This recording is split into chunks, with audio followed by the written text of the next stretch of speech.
ഇപ്പൊ മാറിയോ? ഇപ്പോഴും മാറിയിട്ടില്ല. ഇപ്പോഴും അതിന്റെ പൂർണ്ണമായിട്ട് റിക്കവർ ആയിട്ടില്ല. എന്നാലും നിങ്ങൾക്ക് ഇനിയിപ്പോ എക്സാം അടുത്ത് വന്നുകൊണ്ട് ഇനിയിപ്പോ നീട്ടി വെക്കാൻ പറ്റത്തില്ലല്ലോ. എക്സാം ഇന്ന് അടുത്ത ആഴ്ചയോ? 15th. എന്ന് പറയുമ്പോ ജൂൺ 15 ബുധനാഴ്ചയാണോ എക്സാം? അതെ സർ, ബുധനാഴ്ചയാണ്. ബുധനാഴ്ചയാണ്. ഇപ്പൊ എനിക്ക് ഒരു ടോപ്പിക് ഇങ്ങോട്ട് അയച്ചു തന്നിട്ടുണ്ട് റിവിഷന് വേണ്ടിയിട്ട്. അതായത് psychological implications and theories of പിയാഷെ, Bruner, Gagne, Vygotsky, Ausubel, Gardner. പിന്നെ types of test, characteristics of a good test, പിന്നെ ഏണസ്റ്റ് ക്രാഷന്റെ ഹൈപ്പോത്തിസിസും. ഇത് ഞാൻ നിങ്ങളോട് ചോദിച്ചല്ലേ എടുക്കണമെന്ന് കഴിഞ്ഞ ക്ലാസ്സിൽ. പിള്ളേരെ അത് റിവിഷൻ ആയിട്ടൊന്നും എടുത്തു തരാൻ കുറച്ച് പോയിന്റ് മാത്രം ഒന്ന് പറയാൻ വേണ്ടി. സാർ, ഞങ്ങൾ ഉദ്ദേശിച്ചതേ സാറിന്റെ നമ്പർ ഞങ്ങൾക്ക് ഇല്ലായിരുന്നു. Sir exam point of view ഒന്ന് സാറിന് തോന്നുമല്ലോ ഇമ്പോർട്ടന്റ് ആയിട്ടുള്ളതൊക്കെ ഒന്ന് റിഫ്രഷ് ചെയ്യിപ്പിക്കാൻ. കാരണം ഞങ്ങൾക്ക് എല്ലാം കൂടെ ഓടിച്ചെത്താൻ പറ്റത്തില്ല. അതുകൊണ്ട് അതാ ഉദ്ദേശിച്ചത്. മനസ്സിലായി. ഇത് നമുക്കിപ്പോ ടോപ്പിക് ആയിട്ട് ഒരു ക്ലാസ് ആയിട്ട് എടുത്തോണ്ട് പോകണമെങ്കിൽ ഇത് ഒരു psychological implications and theories of പിയാഷെ എന്ന് പറയുന്നത് തന്നെ ഒറ്റ ക്ലാസ് വേണ്ടി വരും. പിയാഷയുടെ തിയറീസ്. കാരണം പിയാഷയുടെ തിയറീസ്, സൈക്കോളജിക്കൽ തിയറീസ് എന്ന് പറയുന്ന പല മേഖലകളുണ്ട്. കൊഗ്നിറ്റീവ് ഉണ്ട്, സോഷ്യൽ ഉണ്ട്, പിന്നെ ഡെവലപ്മെന്റ് ഉണ്ട്. അപ്പൊ അങ്ങനെ ഒത്തിരി മേഖല ഉള്ളതുകൊണ്ട് നമുക്കിത് ഓടിച്ചു പോകാനേ പറ്റുള്ളൂ. അപ്പൊ നമുക്ക് ഓടിച്ചു പോവാം. ജസ്റ്റ് പോയിന്റ് മാത്രം അങ്ങനെ പോയിന്റ് മാത്രം നമുക്ക് പറഞ്ഞു പോകാം.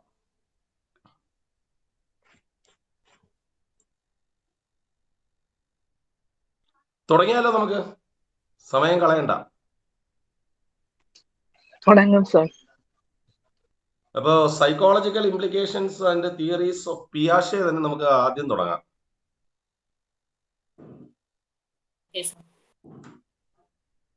ഞാൻ എന്തായാലും വീഡിയോ ഓൺ ചെയ്യാം. ഇടയ്ക്ക് ഡിസ്റ്റർബൻസ് വരികയാണെങ്കിൽ ഞാൻ വീഡിയോ കട്ട് ചെയ്യാം.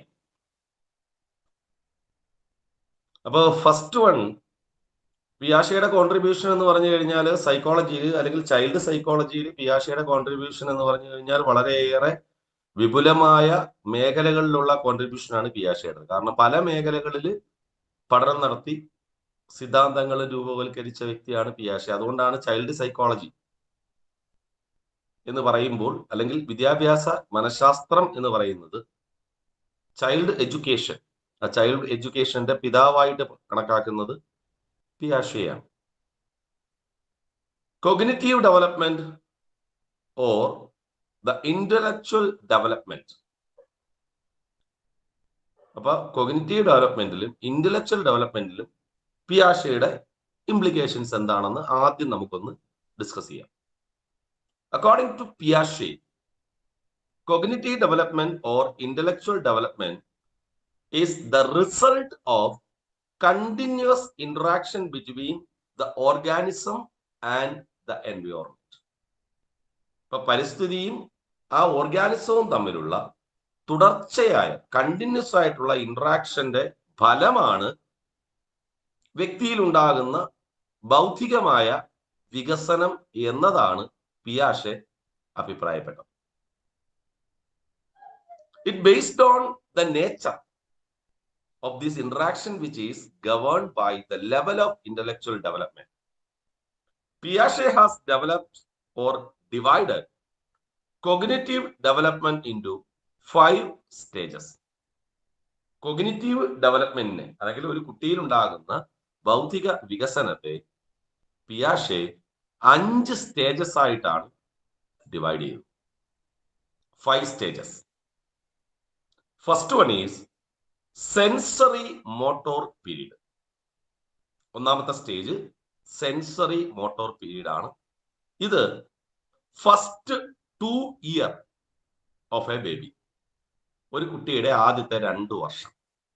ആ 2 വർഷത്തെ കാലയളവിനെ പിയാഷെ വിശേഷിപ്പിച്ചത് സെൻസറി മോട്ടോർ സ്റ്റേജ് എന്നാണ്. അത് ഇന്റലക്ച്വൽ ഡെവലപ്മെന്റ് ആണ്, ശ്രദ്ധിച്ചോളാം. കാരണം വേറെയും ഡെവലപ്മെന്റ്സ് വരുന്നുണ്ട്. ഇവിടെ മേജർ അക്കംപ്ലിഷ്മെന്റ്സ്. ഈ 2 വർഷത്തിൽ ഈ കുട്ടിക്കുള്ള ഇന്റലക്ച്വൽ ഡെവലപ്മെന്റിലെ മേജർ അക്കംപ്ലിഷ്മെന്റ് എന്തൊക്കെയാണ്? Formation of the sense of object permanence, not the point.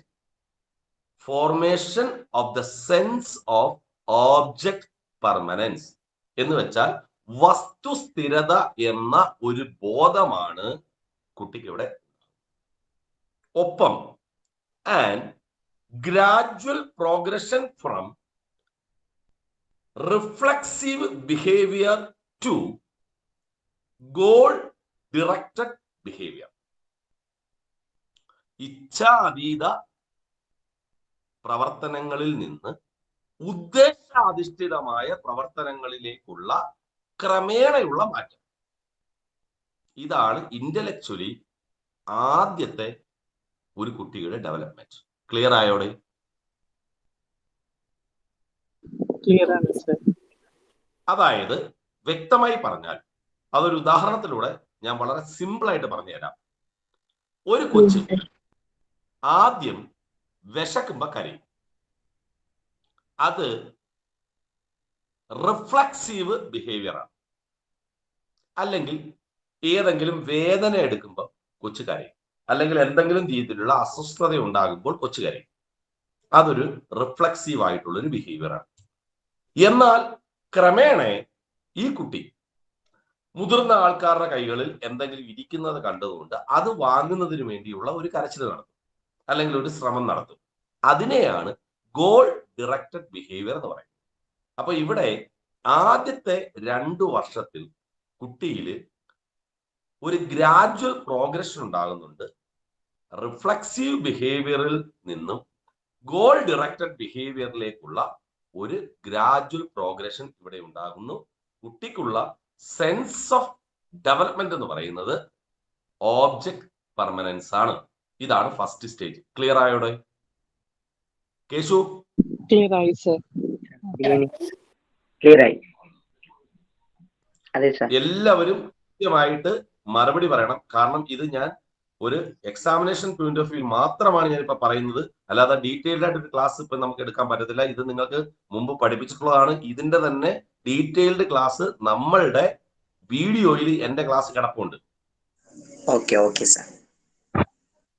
ഇനി രണ്ടാമത്തെ സ്റ്റേജ് ആയിട്ട് പിയാഷെ പറഞ്ഞത് പ്രീ കൺസെപ്ച്വൽ സ്റ്റേജ്. എന്താണ് ഈ പ്രീ കൺസെപ്ച്വൽ സ്റ്റേജ് എന്ന് പറഞ്ഞാൽ? 2 to 4 ഇയർ, 2 വയസ്സ് മുതൽ 4 വയസ്സ് വരെയുള്ള കാലയളവിൽ ഒരു കുട്ടിയിൽ എന്താണ് intellectual development? Development of the ability to use symbols to represent objects in the environment. പരിസ്ഥിതിയിലുള്ള വസ്തുക്കളെ ബിംബങ്ങൾ കൊണ്ട് പ്രതിനിധാനം ചെയ്യാൻ കുട്ടി ശ്രമിക്കുന്നു. ഉദാഹരണത്തിന് കയ്യിൽ കിട്ടുന്ന ഒരു വളഞ്ഞ കമ്പ് തോക്കായി സങ്കല്പിച്ചുകൊണ്ട് കുട്ടി വെടിവെക്കുന്നു. ക്ലിയർ ആയോ? Clear sir. Pre conceptual stage എന്ന് പറഞ്ഞാൽ 2 മുതൽ 4 വയസ്സ് വരെയാണ്. ഈ 2 മുതൽ 4 വയസ്സ് വരെയുള്ള ഒരു കുട്ടിയുടെ കൊഗ്നിറ്റീവ് എബിലിറ്റി എന്ന് പറയുന്നത് development of the ability to use symbols to represent objects in the environment. Clear ആയോ? ഉദാഹരണം ഞാൻ പറഞ്ഞു. ഓക്കെ, ക്ലിയർ ആയി. മൂന്നാമത്തെ സ്റ്റേജ് ഇൻറ്റ്യൂട്ടീവ് സ്റ്റേജ് ആണ്. ഇതിന്റെ മലയാളം എന്ന് പറയുന്നത് ഊഹന ഘട്ടമാണ്. കാരണം ബന്ധങ്ങളെ ഊഹിക്കാൻ കുട്ടി തുടങ്ങുന്നു. ഇത് 4 മുതൽ 7 വയസ്സ് വരെയുള്ള ഘട്ടം. Use of concept formed from past and present experiences to form simple relations intuitively. അതായത് ഊഹിച്ചുകൊണ്ട് തനിക്കുണ്ടായിട്ടുള്ള പ്രസന്റ് ആയിട്ടും ഭാവി കാലത്തിലും തനിക്കുണ്ടായിട്ടുള്ള അനുഭവങ്ങളുടെ അടിസ്ഥാനത്തിൽ ബന്ധങ്ങളെ ഊഹിക്കാൻ കുട്ടി ശ്രമിക്കുന്നു. താൻ തന്റെ അച്ഛനെ അച്ഛ എന്ന് വിളിക്കുന്നു. അച്ഛന്റെ അച്ഛൻ, അത് അച്ഛന്റെ അച്ഛനാണ്. അതുകൊണ്ട് എന്റെ അച്ഛൻ അപ്പൂപ്പനെ അച്ഛ എന്ന് വിളിക്കുന്നു. ഇത് ഊഹിച്ച് കണ്ടെത്താൻ കുട്ടിക്ക് ആ ഒരു കഴിവ് കുട്ടി നേടും. ക്ലിയർ ആയോ? ക്ലിയർ ആണ്. നാലാമത്തെ സ്റ്റേജ് എന്ന് പറയുന്നത് കോൺക്രീറ്റ് ഓപ്പറേഷണൽ സ്റ്റേജ് ആണ്. നിങ്ങൾ ബി.എഡില് 4 സ്റ്റേജസേ നിങ്ങൾ ഒരുപക്ഷെ പഠിച്ചിട്ടുണ്ടാവുള്ളൂ, പിയാഷെയുടെ കോഗ്നിറ്റീവ് ഡെവലപ്മെന്റ് സ്റ്റേജ്. പക്ഷേ ഇപ്പോ 5 സ്റ്റേജസ് ആയിട്ടാണ് അതിനെ തരംതിരിച്ചിരിക്കുന്നത്. അതുകൊണ്ടാണ് നാലാമത്തെ സ്റ്റേജ് കോൺക്രീറ്റ് ഓപ്പറേഷണൽ സ്റ്റേജ്. ഇത് ഹലോ സർ, അപ്പോ നമുക്ക് എക്സാമിന് എത്ര സ്റ്റേജസ് എന്ന് ചോദിച്ചാല് ഓപ്ഷനിൽ 4ഉം 5ഉം ഉണ്ടെങ്കിൽ ഏത് എഴുതണം sir? 5. Answer is 5. Okay sir. Answer is 5. Clear ആയല്ലോ? ക്ലിയർ ആയി സർ. സാർ ഒരു ഡൗട്ടേ. സാർ പറഞ്ഞത് ഈ pre conceptual stage, intuitive stage, ഈ 2 സ്റ്റേജും പ്രീ ഓപ്പറേഷണൽ സ്റ്റേജിന് അകത്ത് വരുന്നതല്ലേ സാർ? അതായത് പ്രീ കൺസെപ്ച്വൽ സ്റ്റേജും ഇൻഡ്യൂറ്റീവ് സ്റ്റേജും പ്രീ ഓപ്പറേഷണൽ സ്റ്റേജിനകത്ത് വരുന്നതാണ്. അതെ. അപ്പൊ എങ്ങനെയാ സാർ 5 സ്റ്റേജസ് വരുന്നത്? അപ്പോ അതായത് ഞാൻ പറഞ്ഞല്ലോ, അതായത് ആദ്യം ഈ പ്രീ കൺസെപ്ച്വൽ സ്റ്റേജ് അല്ലെങ്കിൽ പ്രീ ഓപ്പറേഷണൽ സ്റ്റേജ് എന്ന ഒരു സ്റ്റേജിലാണ് ഇതിനെ ഉൾപ്പെടുത്തിയിട്ടുണ്ടായിരുന്നത്. പക്ഷെ പിന്നീടുള്ള ഡെവലപ്മെന്റ്സിൽ ഇവനെ 5 ആയിട്ട് തരംതിരിച്ചു. ഇപ്പോഴത്തെ സൈക്കോളജിക്കൽ സ്റ്റഡി അനുസരിച്ച് പിയാഷെയുടെ ഡെവലപ്മെന്റ് സ്റ്റേജ് 5. Okay sir. അപ്പോ സാർ ചോദിക്കട്ടെ, അപ്പോ അവരിപ്പോ മാച്ച് ദ ഫോളോയിങ് കൊടുത്തു കഴിഞ്ഞാൽ 5 എണ്ണം വന്നു കഴിഞ്ഞാൽ sensory motor stage, pre operational stage, pre conceptual stage, concrete operation. Pre conceptual stage ഇല്ല. പ്രീ കൺസെപ്ച്വൽ സ്റ്റേജിനെ 2 ആക്കി മാറ്റി. അല്ല സോറി, പ്രീ ഓപ്പറേഷണൽ സ്റ്റേജിനെ 2 ആക്കി മാറ്റി. Sensory motor period, pre conceptual stage, intuitive stage, concrete operational stage, formal operational stage, അങ്ങനെ 5 stages ആണ്. Okay sir. Okay, മനസ്സിലായോ? മനസ്സിലായി സാർ. അപ്പം 4ാമത്തെ സ്റ്റേജ് ആണ് കോൺക്രീറ്റ് ഓപ്പറേഷണൽ സ്റ്റേജ്. ഇത് 7 മുതൽ 12 വയസ്സ് വരെ. Improvement in the ability to think logically. ഈ സ്റ്റേജിന്റെ ഏറ്റവും പ്രധാനപ്പെട്ട പ്രത്യേകതയാണ് improvement in ability to think logically. Logically think ചെയ്യാനുള്ള എബിലിറ്റി ഇംപ്രൂവ് ചെയ്യും. New abilities include the use of operations that are reversibility. മറിച്ചും തിരിച്ചും ചിന്തിക്കാനുള്ള കഴിവ്. ഇവിടെ ഈ ഒരു സ്റ്റേജിലാണ് ദ എബിലിറ്റി ഓഫ് റിവേഴ്സിബിലിറ്റി എന്ന തിങ്കിങ് കുട്ടിയിൽ വികസിക്കുന്നത് 7 മുതൽ 12 വയസ്സിനുള്ളിൽ. ഈ 7 മുതൽ 12 വയസ്സിനുള്ള ഒരു കുട്ടിയെടുക്കെ നിന്റെ അച്ഛനാര് ഇന്നയാളാണ്, അച്ഛന്റെ അച്ഛനാര് ഇന്നയാളാണ്. നീ നിന്റെ അച്ഛന്റെ അച്ഛനെ എന്ത് വിളിക്കുന്നു? അപ്പൂപ്പൻ. എന്തുകൊണ്ട്? എന്റെ അച്ഛന്റെ അച്ഛനായതുകൊണ്ട്. തിരിച്ചും മറിച്ചും ചിന്തിക്കാനുള്ള കഴിവ്. ക്ലിയർ ആയോ? ക്ലിയർ. 4ാമത്തെ സ്റ്റേജ് ആണ് ഫോർമൽ ഓപ്പറേഷണൽ സ്റ്റേജ്. ഇത് 12 വയസ്സ് മുതൽ അഡൽട്ട്ഹുഡ് വരെയാണ്. ഇവിടെ abstract and purely symbolic thinking possible. Abstract thinking, symbolic thinking ഇത് സാധ്യമാകും. Problems can be solved through the use of systematic experimentation. ഇവിടെ പ്രശ്നങ്ങൾ ഉണ്ടാകുമ്പോൾ അല്ലെങ്കിൽ പ്രോബ്ലംസ് ഉണ്ടാകുമ്പോൾ അതിനെ കൃത്യമായി കുട്ടി പരിഹരിക്കുന്നു. എങ്ങനെയാ? തൻ്റെ അനുഭവങ്ങളിൽ നിന്ന് ലഭിച്ച അറിവിൽ. ക്ലിയർ ആയോ? ക്ലിയർ ആണ്. അതായത് ഒന്നുകൂടെ വ്യക്തമാക്കി തരാം. ദ സെൻസറി മോട്ടോർ പീരീഡ്, അതായത് ഒന്നാമത്തെ period. During this stage children's thinking is largely realised through their perception of the world and their physical interaction with it. Their mental representation is very limited. Clear ആയടോ? ഒന്നാമത്തെ stage. രണ്ട്, the pre-operational reasoning stage ആണ്. ഇവിടെ നോക്കുക, during this stage children can solve not only this simple problem which they actually can solve their experience base, അവരുടെ അനുഭവങ്ങളുടെ അടിസ്ഥാനത്തിലാണ്. അവിടെ 2 മുതൽ 7 വരെയുള്ള കാലഘട്ടമാണ്. മൂന്നാമത്തത് കോൺക്രീറ്റ് ഓപ്പറേഷണൽ സ്റ്റേജ് ആണ്. ഈ കോൺക്രീറ്റ് ഓപ്പറേഷണൽ സ്റ്റേജ് എന്താ സംഭവിക്കുക? They think logically in most situations. However, according to Piaget, they still cannot think in a systematic scientific way, even when such thinking would be useful. Formal operational stage വരുമ്പോഴോ, in this period, children attain the reasoning power. Clear ആയോ? അതെ. Clear ആയോടോ? എന്നാൽ ഇവിടെ നമ്മൾ ഈ ഒരു കൺസെപ്റ്റിൽ നിന്നുകൊണ്ട് ഇവിടെ നമ്മൾ ചിന്തിക്കേണ്ട മറ്റൊരു കേസാണ്. ഇത് പിയാഷേയുടേതാണ്.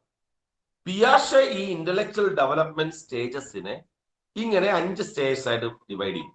ഇതേ അവസരത്തിൽ തന്നെ നമുക്ക് പഠിക്കാനുണ്ട് ബ്രൂണർ. ബ്രൂണറുടെ ഇന്റലക്ച്വൽ ഡെവലപ്മെന്റ് സ്റ്റേജസ്, അതായത് കോഗ്നിറ്റീവ് ഡെവലപ്മെന്റ് സ്റ്റേജസ് എന്ന് പറഞ്ഞാൽ ഇതിൽ നിന്നും ഒരല്പം വ്യത്യാസമാണ്. Bruner has made a detailed study of the cognitive process and has arrived at conclusion that resemble thought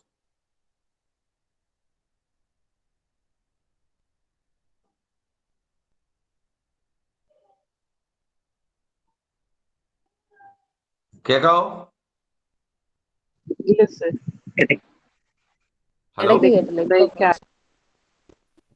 break ആയില്ലേ? ഇടയ്ക്ക് ബ്രേക്ക് ആയില്ലേ? എനിക്ക് തോന്നി ബ്രേക്ക് ആയി, അതുകൊണ്ടാണ് ഞാൻ ചോദിച്ചത്. അതായത് Bruner has made a detailed study of the cognitive process and has arrived at conclusions that resembles that of പിയാഷെ. The major difference in the two categorization of the stages of development in that Brunner has not associated these stages with chronological age.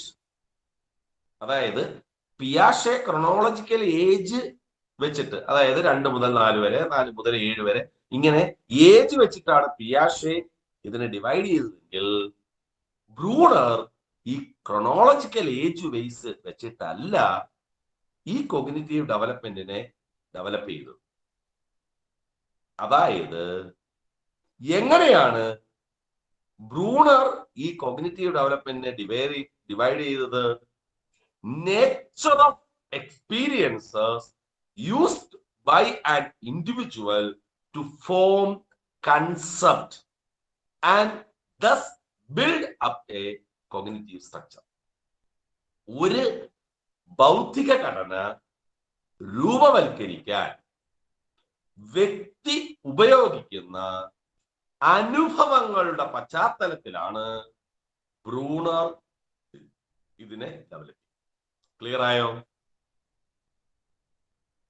Clear ആയി. According to Brunner, the thinking of the child development in 3 stages.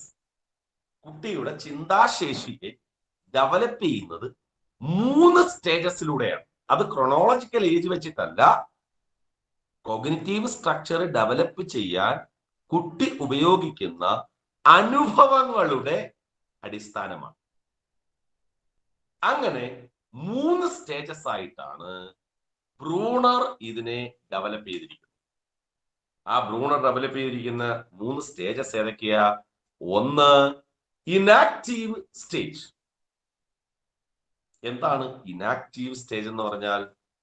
In the first stage, cognitive experiences are received and represented through motor activities. That means in this stage, learning through physical action. പ്രവർത്തനങ്ങളിലൂടെ പഠിക്കുന്ന ഘട്ടം ഒന്നാമത്തെ ഘട്ടം. First സ്റ്റേജിൽ cognitive experience സ്വീകരിക്കുന്നതും പ്രകടിപ്പിക്കുന്നതും കായിക പ്രവർത്തനങ്ങളിലൂടെ. ഇതാണ് ബ്രൂണറുടെ ഒന്നാമത്തെ കോഗ്നിറ്റീവ് ഡെവലപ്മെന്റ് സ്റ്റേജ്. ക്ലിയർ ആയോ?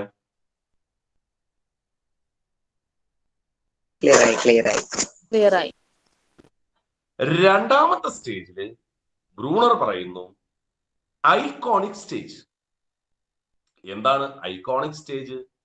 In this stage cognitive experiences are received and represented through the mental images or icons of perceptual experiences that are independent of motor action. കായിക പ്രവർത്തനങ്ങളിൽ നിന്നും വ്യത്യസ്തമായി നിന്നുകൊണ്ട് കുട്ടിക്കുണ്ടാകുന്ന അനുഭവങ്ങളിലൂടെയുള്ള ഇമേജ് ഉപയോഗിച്ച് കുട്ടി ബൗദ്ധിക വികസനം നേടുന്നു. In this, the second stage, cognitive experiences are received and represented through the mental images or icons. Clear ആയോ? ക്ലിയർ ആണ്. മൂന്നാമത്തെ സ്റ്റേജ് ബ്രൂണർ പറയുന്നു സിംബോളിക് സ്റ്റേജ്. എന്താണ് ഈ സിംബോളിക് സ്റ്റേജ് എന്ന് പറഞ്ഞാൽ? In this stage cognitive experiences R received and represented through symbols. ചില സിംബൽസിലൂടെയാണ് കുട്ടി വൈജ്ഞാനിക അനുഭവങ്ങൾ സ്വീകരിക്കുന്നതും അത് പ്രകടിപ്പിക്കുന്നതും. The most important of these, that is language. അതായത് ലാംഗ്വേജിലൂടെ കുട്ടി അറിവ് നേടുന്നു, അറിവിനെ പ്രകടിപ്പിക്കുന്നു. ലാംഗ്വേജ് സിമ്പലാണ് ഇവിടെ ഉപയോഗിക്കുന്നത്. ക്ലിയർ ആയോ? അവിടെ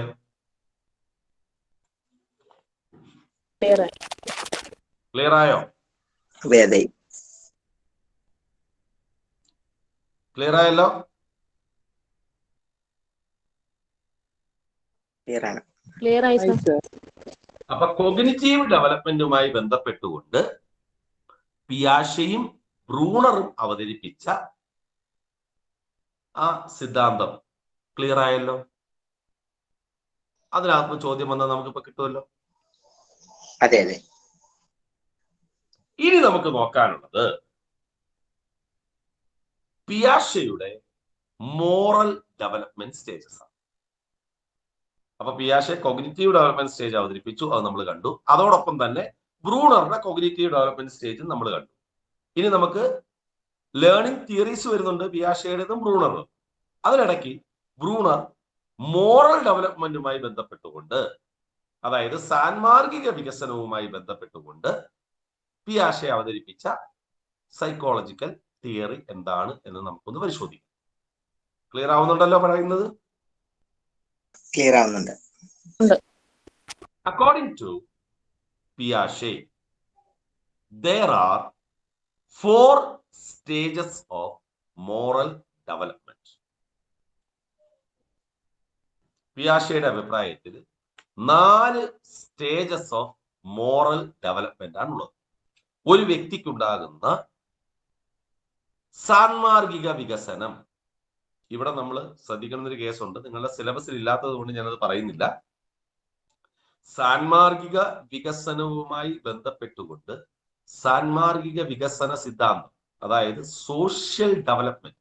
കാരണം ഈ moral development as A result of social development, സാമൂഹിക വികസനത്തിന്റെ ഫലമാണ് സാൻമാർഗിക വികസനം. ഈ സാൻമാർഗിക വികസനത്തെ കുറിച്ച് ആദ്യമായി പഠനം നടത്തിയ മനഃശാസ്ത്രജ്ഞൻ കോൾബർഗ് ആണ്. കോൾബർഗ് സാൻമാർഗിക വികസന ഘട്ടത്തെ 3 സ്റ്റേജസ് ആയിട്ട് 6 തലങ്ങളായിട്ടാണ് അവതരിപ്പിച്ചിട്ടുള്ളത്. അത് നമുക്ക് അവിടെ നിൽക്കട്ടെ. ഇവിടെ പിയാഷെയുടെ സാൻമാർഗിക വികസന ഘട്ടങ്ങൾ അതാണ് നമുക്ക് നോക്കേണ്ടുന്നത്. മോറൽ സ്റ്റേജസ് ഓഫ് അല്ലെങ്കിൽ മോറൽ ഡെവലപ്മെന്റ് സ്റ്റേജസ് ഓഫ് പിയാഷെ. പിയാഷെയുടെ സർ ഒരു ഡൗട്ട് ചോദിച്ചോട്ടെ സർ? ചോദിച്ചോളൂ. ഈ പിയാഷെയുടെ ഒരു സ്റ്റേജും ബ്രൂണറുടെ ഒരു സ്റ്റേജും ഈക്വൽ ആണെന്ന് പറഞ്ഞിട്ടുണ്ടല്ലോ, അത് ഏത് സ്റ്റേജാണ് സർ? ഒരുപാട് ക്വസ്റ്റ്യൻ വന്നിട്ടുണ്ട്. പറഞ്ഞുതരാം. അത് പറഞ്ഞുതരാം. അതായത് ഇന്റലക്ച്വൽ ഡെവലപ്മെന്റ് സ്റ്റേജസിൽ നമ്മൾ നേരത്തെ കണ്ട ആ സ്റ്റേജസ് എടുത്ത് പരിശോധിക്കുമ്പോൾ പിയാഷെയുടെ ആദ്യത്തെ സ്റ്റേജസ് ആണ് സെൻസറി മോട്ടോർ പീരീഡ്. പരിസ്ഥിതിയിലുള്ള വസ്തുക്കളെ ബിംബങ്ങൾ കൊണ്ട് പ്രതിനിധാനം ചെയ്യുന്ന ഘട്ടം. ആ സെൻസറി മോട്ടോർ പീരീഡ് ബ്രൂണറുടെ 1ാമത്തെ ഘട്ടത്തിന് തുല്യമാണ്. ബ്രൂണറുടെ 1ാമത്തെ ഘട്ടം ഏതാ? Inactive stage. ആ ഇനാക്റ്റീവ് സ്റ്റേജിന് തുല്യമാണ്. മനസ്സിലായോ? മനസ്സിലായി സർ, താങ്ക് യു. പിയാഷെയുടെ സാൻമാർഗിക വികസന ഘട്ടങ്ങൾ 4ആണ്. 1 അനോമി സ്റ്റേജ്. അനോമി ഇത് ജനനം മുതൽ 5 വയസ്സുവരെയുള്ള ഘട്ടം. എന്താണ് ഈ ഘട്ടത്തിന്റെ പ്രത്യേകതയായി പിയാഷെ പറയുന്നത്? This is the stage without law. ഒരുവിധമായ നിയമങ്ങളും കുട്ടിക്കില്ലാത്ത ഘട്ടമാണ്. Where pain and pleasure act as the regulation of behaviour. കുട്ടിയുടെ ബിഹേവിയറിനെ നിയന്ത്രിക്കുന്നത് വേദനയും ആനന്ദവുമാണ്. At this stage the behaviour of children is neither moral or. ഇവിടെ മോറൽ എന്നോ ഇമ്മോറൽ എന്നോ കുട്ടിയുടെ യാതൊരു ബിഹേവിയറിന് യാതൊരു വിധമായ നിയന്ത്രണങ്ങളും ഇല്ല. ക്ലിയർ ആയോ? പ്രത്യേകമായ നിയമവ്യവസ്ഥകൾ ഇല്ലാത്ത ഘട്ടം. കുട്ടി എന്തെങ്കിലും ചെയ്താൽ അതിനെ സാംസ്കാരികമെന്നോ അല്ലെങ്കിൽ ധാർമ്മികമെന്നോ അല്ലെങ്കിൽ സാൻമാർഗികമെന്നോ ഒന്നും ആരും അതിനെ കുറ്റപ്പെടുത്തുന്നില്ല. ക്ലിയർ ആവുന്നുണ്ടോ? അതെ സർ. ഇവിടെ ഏതെങ്കിലും തരത്തിൽ കുട്ടി ഒരു സാൻമാർഗിക ശീലം പ്രകടിപ്പിച്ചാൽ അത് കുട്ടിയിൽ നാച്ചുറലായി പ്രകടമാകുന്നതാണ്. അതുകൊണ്ട് ഈ സാൻമാർഗികതയെ the discipline of natural consequences എന്ന് വിശേഷിപ്പിക്കുന്നു. ഇപ്രകാരം ഈ പദം, അതായത് the discipline of natural consequences എന്ന ഈ പദം നൽകിയത് റൂസോയാണ്. ക്ലിയർ ആയോ? ക്ലിയർ ആണ്. രണ്ടാമത്തെ ഘട്ടമായിട്ട് പിയാഷെ പറയുന്ന ഘട്ടമാണ് ഹെറ്ററോണമി അതോറിറ്റി. ഹെറ്ററോണമി അതോറിറ്റി ഇത് 5 വയസ്സ് മുതൽ 8 വയസ്സ് വരെയുള്ള ഘട്ടം. Rewards and punishment regulate moral development at this stage. ഇവിടെ കുട്ടിക്ക് റിവാർഡും പണിഷ്മെന്റുമാണ് അവന്റെ സാൻമാർഗികതയെ നിയന്ത്രിക്കുന്നത്. That means the discipline of artificial consequences imposed by adults. മുതിർന്നവർ അടിച്ചേൽപ്പിക്കുന്ന വിനയമാണ് കുട്ടിക്കുള്ളത്. 5 മുതൽ 8 വയസ്സാകുമ്പോഴത്തേക്ക് കുട്ടികൾ തെറ്റ് ചെയ്ത് കഴിഞ്ഞാൽ മുതിർന്നവർ ശിക്ഷിക്കും. ആ തെറ്റ് പിന്നെ ആവർത്തിക്കാതിരിക്കും. ക്ലിയർ ആവുന്നുണ്ടോ? That means the morality strictly controlled by external authority. Clear ആയോ? അതെ. മൂന്നാമത്തെ സ്റ്റേജ് പറയുന്നു ഹെറ്ററോണമി റെസിപ്രോസിറ്റി. ഇത് 8 മുതൽ 11 വയസ്സ് വരെയുള്ള ഘട്ടമാണ്.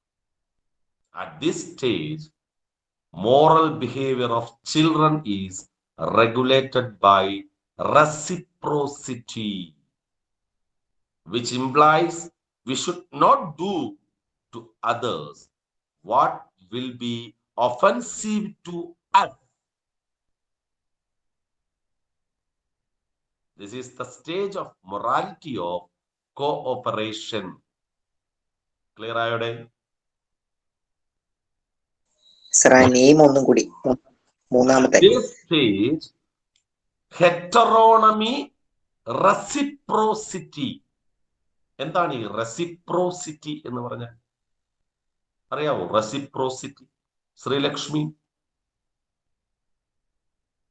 അങ്ങോട്ടും ഇങ്ങോട്ട് തിരിച്ചും മറിച്ചുമാണോ സർ? Vice versa? Yes, vice versa എന്ന് വരത്തില്ല. ഇപ്പൊ വൈസ് വേഴ്സ എന്ന് പറയണമെങ്കിൽ ഇപ്പൊ എനിക്ക് ശ്രീലക്ഷ്മിയോടുള്ള ഇന്ററാക്ഷൻ, ശ്രീലക്ഷ്മിക്ക് എന്നോടുള്ള ഇന്ററാക്ഷൻ, അതിനെ നമുക്ക് interaction between Sreelakshmi and Sebastian sir എന്ന് പറയാം. പക്ഷേ ഇവിടെ നോക്കുക, ഈ ക്ലാസ്സിൽ ഇരിക്കുന്ന മുഴുവൻ ആൾക്കാരും ഞാനുമായി ഇന്ററാക്ട് ചെയ്യും. നിങ്ങൾ ഓരോരുത്തരുമായി എനിക്കുള്ള ഇന്ററാക്ഷൻ, നിങ്ങൾക്ക് ഓരോരുത്തർക്കും പരസ്പരമുള്ള ഇന്ററാക്ഷൻ എന്ന് വെച്ചാൽ ഇതിനെ നമ്മൾ പറയുന്നത് സാമൂഹിക പാരസ്പര്യം. മലയാളം പദം. Okay sir. ക്ലിയർ ആയോ? ക്ലിയർ ആയി. എന്ന് വെച്ചാൽ ഒരു സമൂഹത്തിലെ മുഴുവൻ അംഗങ്ങളും തമ്മിൽ അങ്ങോട്ടും ഇങ്ങോട്ടുമുള്ള പരസ്പര ബന്ധത്തെയാണ് റെസിപ്രോസിറ്റി എന്ന് പറയുന്നത്. ഈ പാരസ്പര്യമാണ് കുട്ടിയുടെ മോറൽ ബിഹേവിയറിനെ നിയന്ത്രിക്കും. അങ്ങനെ വരുമ്പോൾ ഇവിടെ നോക്കിക്കൊള്ളണം, ആ പദം നോക്കിയേ. We should not do to others what will be offensive to us. നമുക്ക് വേദന നൽകുന്നതൊന്നും നമ്മൾ മറ്റുള്ളവരോട് ചെയ്യാതിരിക്കും. ശരിയല്ലേ? അതായത് this is the stage of morality of cooperation. Clear ആയോ? Clear sir. ക്ലിയർ. നാലാമത്തത് ആട്ടോണമി അഡോൾസൻസ്. നാലാമത്തെ സ്റ്റേജ് ആണ് ആട്ടോണമി അഡോൾസൻസ്. ഇത് 13 വയസ്സിന് ശേഷമുള്ള നമ്മുടെ ഇതിലാണ്. 13 വയസ്സിന് കേൾക്കാവോ? കേൾക്കാം. Piaget called this stage as the equity stage. എന്താണ് ഇക്വിറ്റി എന്ന് പറഞ്ഞാൽ? നീതിബോധം. മനസ്സിലായോ? ഓരോ വ്യക്തിയും നീതിബോധമാണ് അവന്റെ മൊറാലിറ്റിയെ ഡെവലപ്പ് ചെയ്യുന്നത്. ക്ലിയർ ആയോ? Clear sir. അപ്പൊ പിയാഷയുടെ സ്റ്റേജസ് നമ്മൾ കണ്ടോ? കണ്ടു.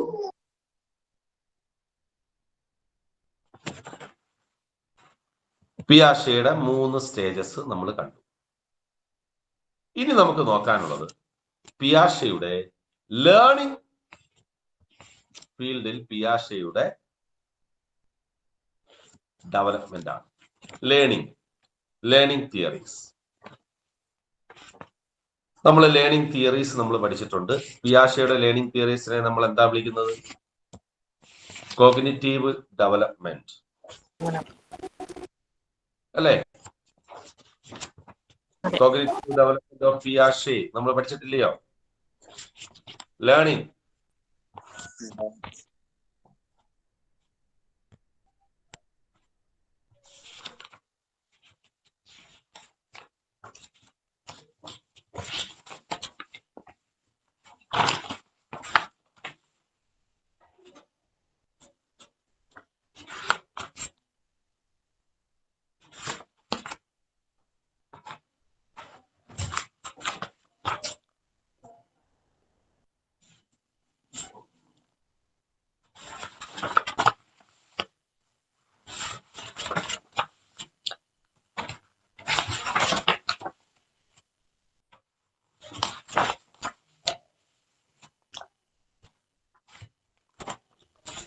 Piaget's cognitive learning theories. പിയാഷയുടെ കോഗ്നിറ്റീവ് ലേണിംഗ് തിയറിയാണ്. ഇത് വളരെ ഇമ്പോർട്ടന്റ് ആണ്.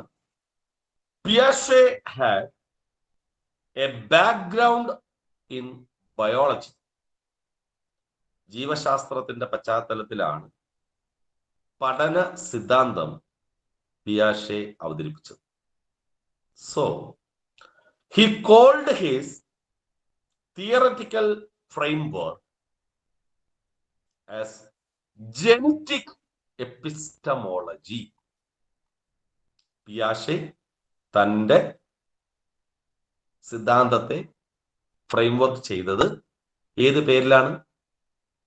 Genetic epistemology. എന്തുകൊണ്ടാണ്?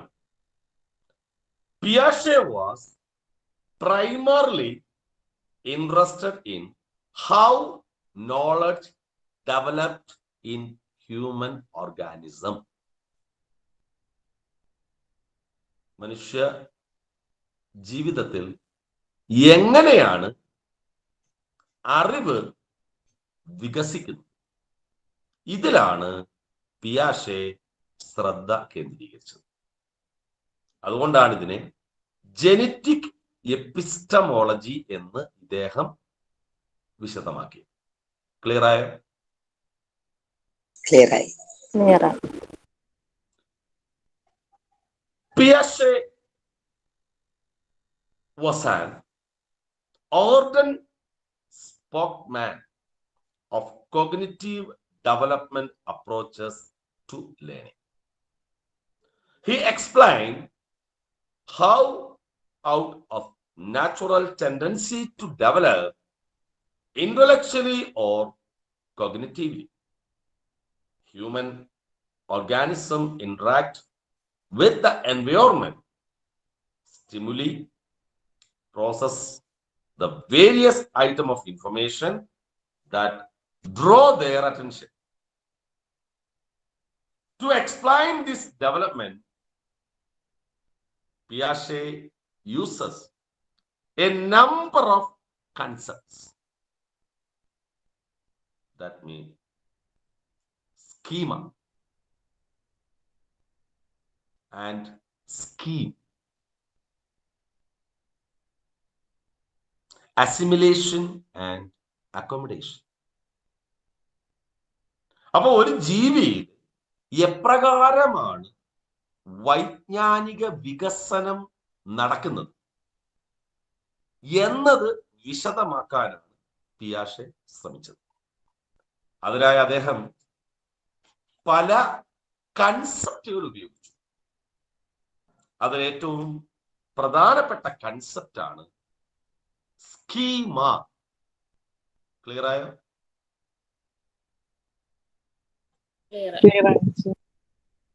It is the most fundamental one. Schema is the most fundamental one of cognitive development. It is the basic unit with which the cognitive structure is built up. It may be conceived as a mental image of an experience that has been received by an organism.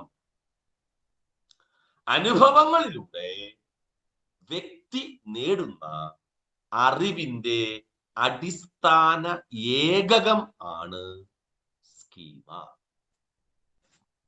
ഒരനുഭവത്തിലൂടെ വ്യക്തി നേടുന്ന ഒരു അറിവ്. Clear ആയോ? നമ്മുടെ വൈജ്ഞാനിക ഘടനയുടെ അടിസ്ഥാന ഏകകം. Clear ആയോ? ക്ലിയർ ആയി. As the individual draws more and more experience, the number of complexity of the schemas also increase when a chain of schemas are involved. ഇവിടെ ഒരു ചെയിൻ ഓഫ് സ്കീമാസ് രൂപപ്പെടുന്നു. അത്തരത്തിൽ രൂപപ്പെടുന്ന ആ ചെയിൻ ഓഫ് സ്കീമാസിനെയാണ് സ്കീം എന്നതുകൊണ്ട് അർത്ഥം. ഒരനുഭവത്തിലൂടെ അറിവ് നേടുന്നു, അടുത്ത അനുഭവത്തിലൂടെ അറിവ് നേടുന്നു. ഇങ്ങനെ അറിവുകളുടെ ഒരു ചെയിൻ വ്യക്തിയിൽ രൂപപ്പെടുന്നു. ആ അറിവുകളുടെ ചെയിനെയാണ് എന്ത് വിളിക്കുന്നത്?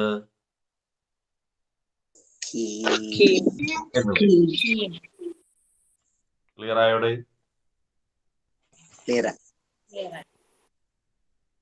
സ്കീം എന്ന് വിളിക്കും. അപ്പൊ സ്കീമ രൂപപ്പെടുന്നു. ആ സ്കീമാസിൽ നിന്നും അറിവുകളുടെ ഒരു ചെയിൻ രൂപപ്പെടുന്നു. ക്ലിയർ ആയോ? ക്ലിയർ ആയി. ഇനി നോക്കി,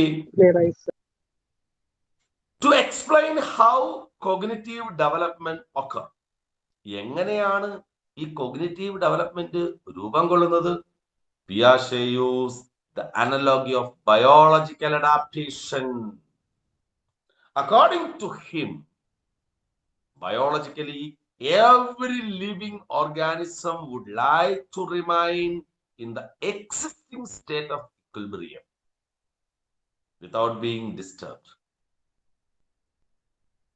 This is because loss of equilibrium bring out the changes in the energy level, which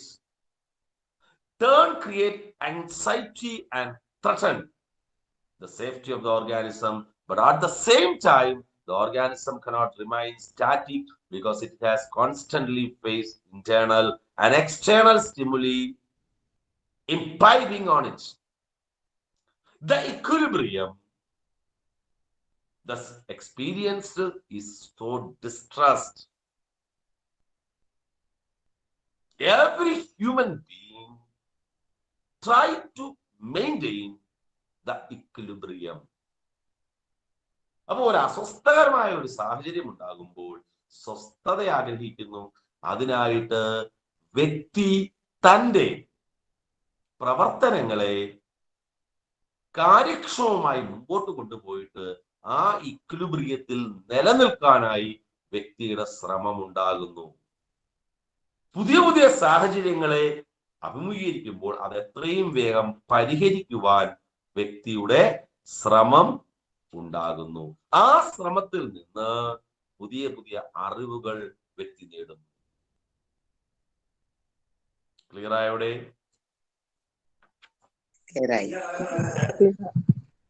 clear ആയോ? ഈ എക്വിലിബ്രിയം നിലനിർത്താൻ രണ്ട് പ്രോസസ്സിലാണ് വ്യക്തി ഏർപ്പെടുന്നത്. ആ രണ്ട് പ്രോസസ് ഏതൊക്കെയാണ്? Assimilation, accommodation. എന്താണ് assimilation? Assimilation has been conceived by Piaget as the process by which an unfamiliar schema is made familiar by linking it with a familiar schema already existing in the cognitive structure. അപരിചിതമായ ഒരു അറിവിനെ വ്യക്തിയുടെ ബോധമണ്ഡലത്തിലുള്ള പരിചിതമായ ഒരു അറിവ് ഉപയോഗിച്ച് പരിചിതമാക്കുന്ന പ്രക്രിയയാണ് assimilation. Clear ആയോ? ക്ലിയർ ആയി. അതായത് ഒരനുഭവത്തിലൂടെ വ്യക്തി നേടുന്ന ഒരറിവാണ് സ്കീമ. ഇത്തരം വ്യക്തി നേടുന്ന ഒന്നിലധികം അറിവുകളുടെ ഒരു കൂട്ടമാണ് സ്കീം. വ്യക്തി എപ്പോഴും ഇക്വിലിബ്രിയത്തിലിരിക്കാൻ, സ്വസ്ഥനായിരിക്കാനാണ് വ്യക്തി ആഗ്രഹിക്കുന്നത്. പുതിയ പുതിയ സാഹചര്യങ്ങൾ, പ്രതിബന്ധങ്ങൾ ഉണ്ടാകുമ്പോൾ അതിനെ എത്രയും വേഗം പരിഹരിച്ച് വ്യക്തി സ്വതന്ത്രമായിരിക്കാൻ ആഗ്രഹിക്കുന്നു.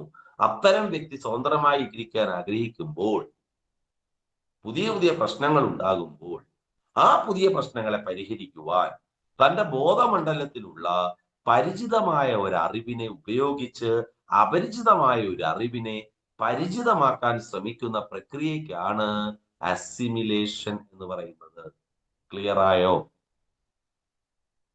ക്ലിയർ ആയി. ഇത്തരത്തിൽ നോക്കുക, when once assimilation take place, the unfamiliar schema become really to enter the cognitive structure.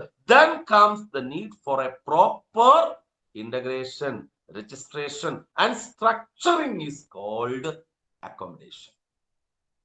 ഇത്തരത്തിൽ അപരിചിതമായ സ്കീമകളെ പരിചിതമാക്കിക്കൊണ്ട് നമ്മുടെ ബോധമണ്ഡലത്തിൽ അനുയോജ്യമായ സ്ഥാനത്ത് അതിനെ ഉറപ്പിക്കുന്നു. ഈ പ്രക്രിയയാണ് അക്കോമഡേഷൻ. ക്ലിയർ ആയോ?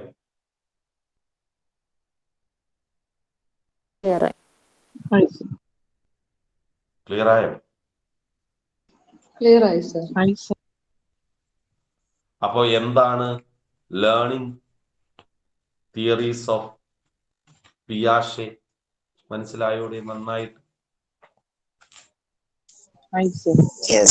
അതായത് ബയോളജിക്കൽ അഡാപ്റ്റേഷൻ എന്ന പ്രക്രിയയിലൂടെയാണ് വ്യക്തി അറിവ് സമ്പാദിക്കുന്നത്. ആ ബയോളജിക്കൽ അഡാപ്റ്റേഷൻ എന്ന പ്രക്രിയയിലൂടെ വ്യക്തി അറിവ് സമ്പാദിക്കുമ്പോൾ ആ അറിവ് സമ്പാദിക്കാൻ എപ്രകാരമുള്ള പ്രവർത്തനങ്ങളിലാണ് വ്യക്തി എത്തിച്ചേരുന്നത്, അവിടെ ആ അറിവ് സമ്പാദന പ്രക്രിയയെ രൂപവൽക്കരിക്കുവാനായി ഇദ്ദേഹം ആവിഷ്കരിച്ച ചില ആശയങ്ങളാണ് സ്കീമ, സ്കീം, അസിമിലേഷൻ, അക്കോമഡേഷൻ. എന്താണ് സ്കീമ? എന്താണ് സ്കീം? എന്താണ് അസിമിലേഷൻ? എന്താണ് അക്കോമഡേഷൻ? ക്ലിയർ ആയോ? ക്ലിയർ. നന്നായിട്ട് മനസ്സിലായില്ലേ? ഇത് മനസ്സിലായി. ഇനി ബ്രൂണറുടെ കോഗ്നിറ്റീവ് അസംഷൻ. ഇവിടെ നമ്മൾ പിയാഷെയുടെ കോഗ്നിറ്റീവ് അസംഷൻ ആണ് നമ്മൾ കണ്ടത്. ബ്രൂണറുടെ കോഗ്നിറ്റീവ് അസംഷൻ എന്താണെന്ന് നമുക്ക് നോക്കാം. Bruner has contributed much to the technology of information processing leading to the development of cognitive structure of an individual. ഒരു വ്യക്തി കോഗ്നിറ്റീവ് സ്ട്രക്ചർ ഡെവലപ്പ് ചെയ്യുന്നതിന് വേണ്ടി അറിവ് സമ്പാദിക്കുന്ന അല്ലെങ്കിൽ അറിവ് നിർമ്മിക്കുന്ന പ്രക്രിയക്കാണ് ബ്രൂണർ മുൻതൂക്കം നൽകിയത്. ഇവിടെ നിർമ്മാണ പ്രക്രിയക്ക്, അറിവ് നിർമ്മാണ പ്രക്രിയക്ക് പിയാഷെ മുൻതൂക്കം നൽകിയപ്പോൾ അതിന്റെ വിവര സാങ്കേതിക വിദ്യക്ക്, ഇൻഫർമേഷൻ പ്രോസസ്സിങ്ങിനാണ് ബ്രൂണർ മുൻതൂക്കം നൽകിയത്. ക്ലിയർ ആയോ?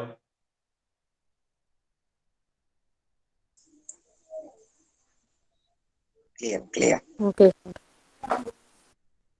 Brunner strongly propagated the message of discovery learning, and in this attempt coined a very famous phrase that is often quoted in all discussion on interactions these days.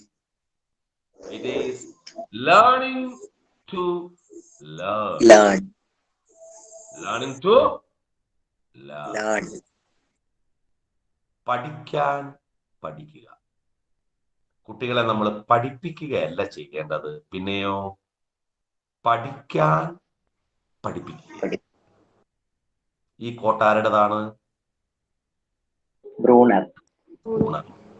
He believed that the process of learning through discovery is more important than the mere material learned.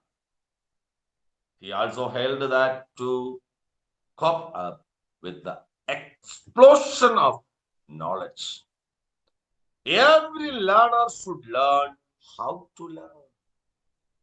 He quoted that. Every learner should learn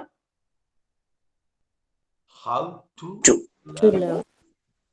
ഓരോ പഠിതാവും എങ്ങനെയാണ് പഠിക്കേണ്ടത് എന്നതാണ് പഠിക്കേണ്ടത്. The most important contribution of Brunner to the theory of learning in his thought, study the meaning and nature of a concept and its learning. Concept ലേണിംഗിനാണ് Bruner കൂടുതൽ പ്രാധാന്യം. According to Brunner, two main thinking strategies are adopted for classification and concept learning. ആശയ പഠനത്തിനായി രണ്ട് ചിന്താ തന്ത്രങ്ങൾ വ്യക്തികൾ ഉപയോഗിക്കുന്നു എന്ന് ബ്രൂണർ അഭിപ്രായപ്പെട്ടു. രണ്ട് ചിന്തന തന്ത്രങ്ങൾ ആശയ പഠനത്തിനായി. These strategies are selection and reception. അപ്പോ ബ്രൂണറുടെ രണ്ട് ആശയങ്ങൾ ഏതൊക്കെയായിരുന്നു? സെലക്ഷൻ, എന്താണ് സെലക്ഷൻ?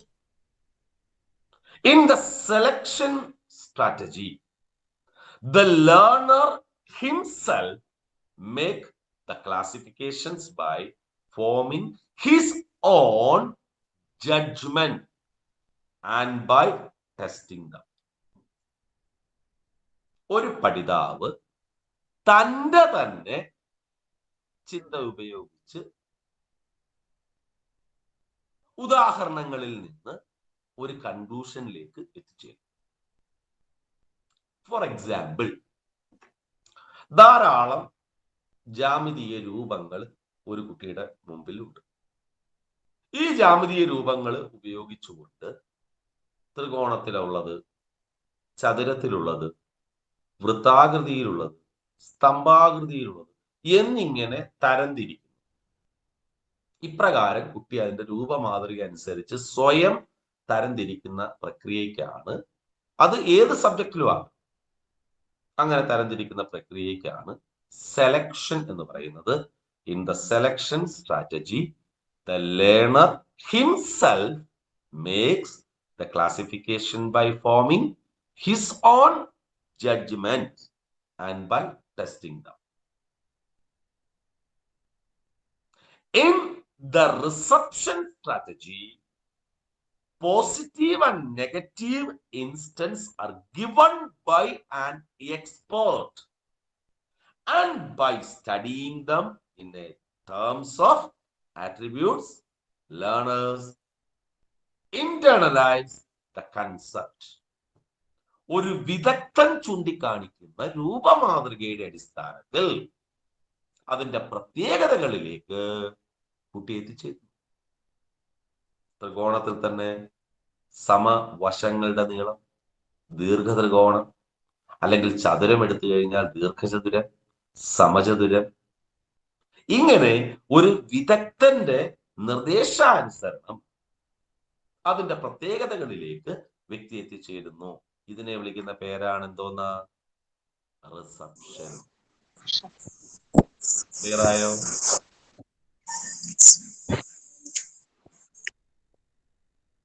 ക്ലിയർ ആയോ? ക്ലിയർ ആയി. In the selection strategy, the learner himself makes the classifications by forming his own judgment and by testing them. In the reception strategy, positive and negative instances are given by an expert, and by studying them in terms of attributes, learners internalize the concept. Clear ആയോ? Yes. ഇത് നോക്കിയേ, the strategies of concept learning, ആശയ പഠന മേഖലയിൽ ആ തന്ത്രത്തിൽ have been explained by Bruner in terms of two process adopted by the learner.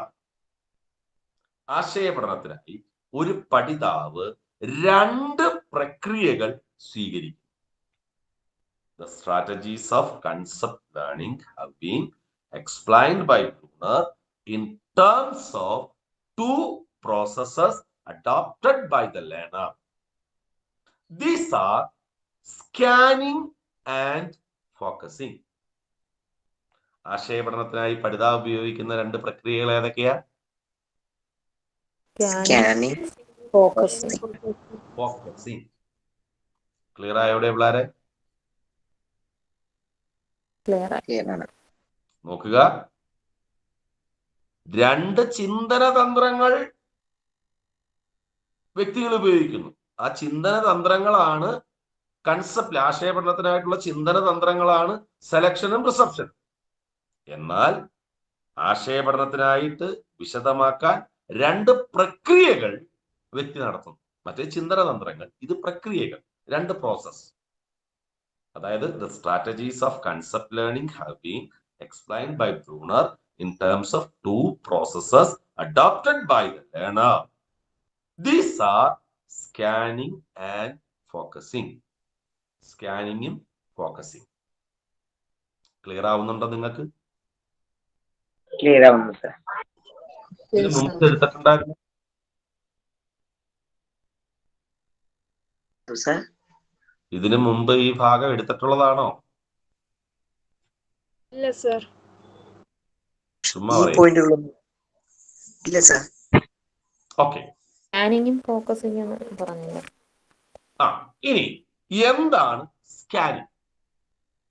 In scanning, what the learner does in forming concept hypothesis on the basis of item observed, and then to test these hypotheses by closer study.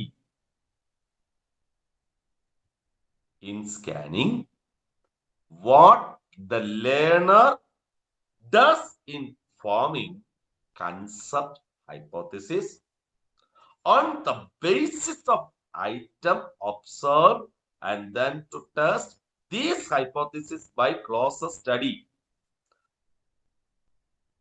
For example, ചില figures നമ്മൾ കൊടുത്തിരിക്കുന്നു.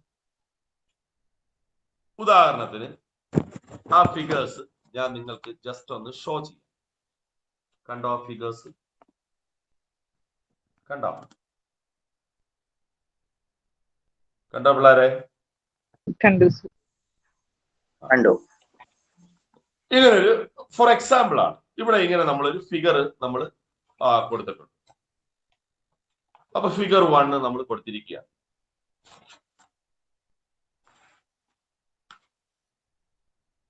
The problem of classify them as a single group and find out what the figure represents. The child may form the following hypothesis when he initially examined the first figure. These are three-sided figure. These are equal-sided figure. These are equal angle figure. These are closed figures. ഇങ്ങനെ കുറെ നിഗമനങ്ങളിൽ എത്തിച്ചേരും. ശരിയല്ലേ?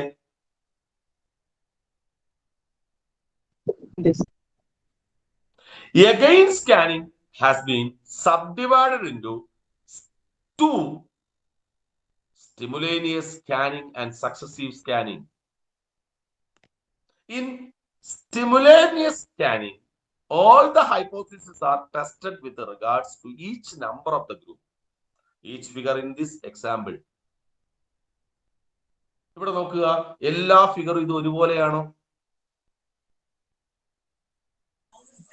ഇല്ല. ആ ഒരു തിരിച്ചറിവിലേക്ക് കുട്ടി എത്തിച്ചേരും. ക്ലിയർ ആവുന്നു? ഇവിടെ നമ്മൾ വരുമ്പോൾ കുട്ടി വീണ്ടും ഒരു പുതിയ ഇതിലേക്ക് വരുന്നു. Number of side, length of the slide, size of the angle, ഇങ്ങനെയുള്ള ഒരു തിരിച്ചറിവിലേക്ക് കുട്ടി എത്തിച്ചേരും. ക്ലിയർ ആവുന്നുണ്ടോ?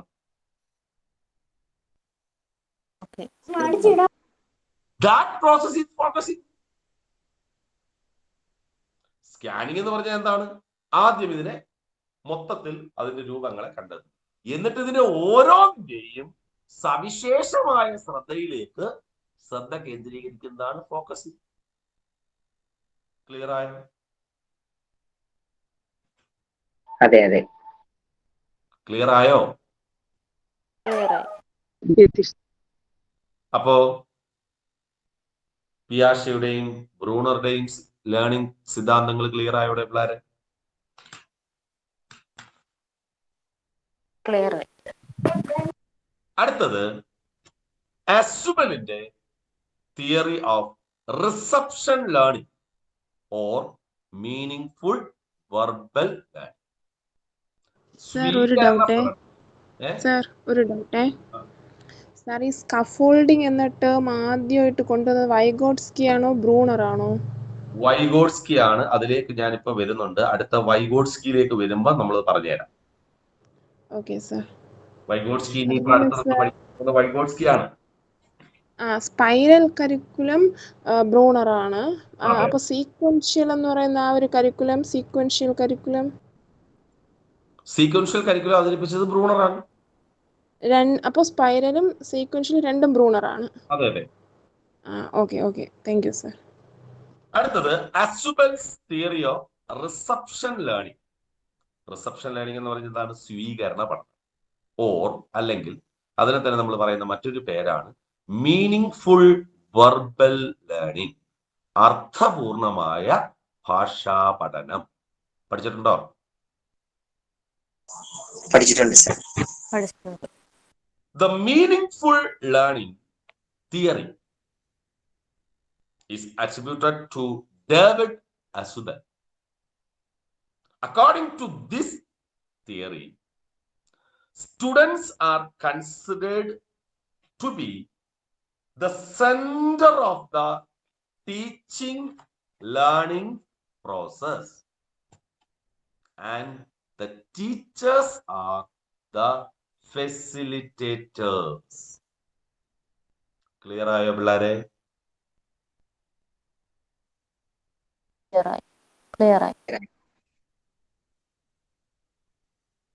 ലേണർ ആണ് സെന്റർ ഇതിന്റെ ടീച്ചിങ്ങിന്റെയും ലേണിംഗിന്റെയും പ്രോസസ്സിൽ.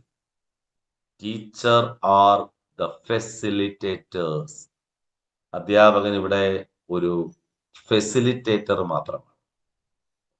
Meaningful learning occurs when the new situation is related to prior knowledge. So, basing his ideas of Asubel's theory, Joseph Novak elaborated a technique which he named concept mapping or concept maps. അസുബലിന്റെ theory develop ചെയ്തുകൊണ്ട് Joseph Novak ആണ് concept mapping എന്നത് develop ചെയ്തു. Clear ആയോ? ഇനി what is a concept mapping? A concept map represent students' knowledge as a hierarchical structure of concept and preposition, whereby the learners relate new information to ideas that the learners already knows. എന്താണ് concept mapping എന്നതുകൊണ്ട് അർത്ഥമാക്കുന്നത്? A concept map represents students' knowledge as a hierarchical structure. What structure? The hierarchical structure of concepts. Clear ആയോ? Yeah. This become useful to understand and assimilate verbal knowledge meaningfully. Teachers have the responsibility to convey large amount of information meaningfully within a time frame. Clear ആയോ? This is quite possible if they perfect their skills in lucid presentation. Asibel argues that such expository instructions, in efficiently performed, can result in a meaningful reception learning.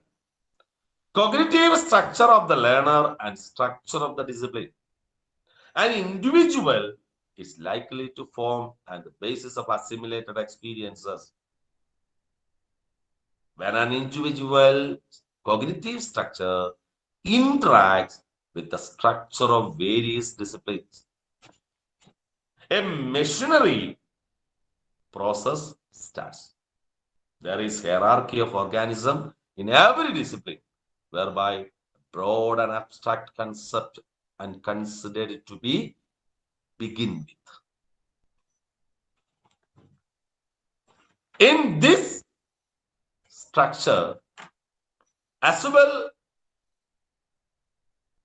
presented advanced organizer. Advanced organizer is the key concept formulated by Asabel to explain how meaningful learning can be promoted. അർത്ഥപൂർണമായ ഭാഷാ പഠനത്തിനായി അസിബൽ മുന്നോട്ട് വെച്ച ആശയമാണ് advanced organiser. Clear ആയോ? Clear ആണ്. Meaningful learning is most likely to occur when there is a potential fit between the student's existing cognitive structure and the material to be learned or the new material to be learned.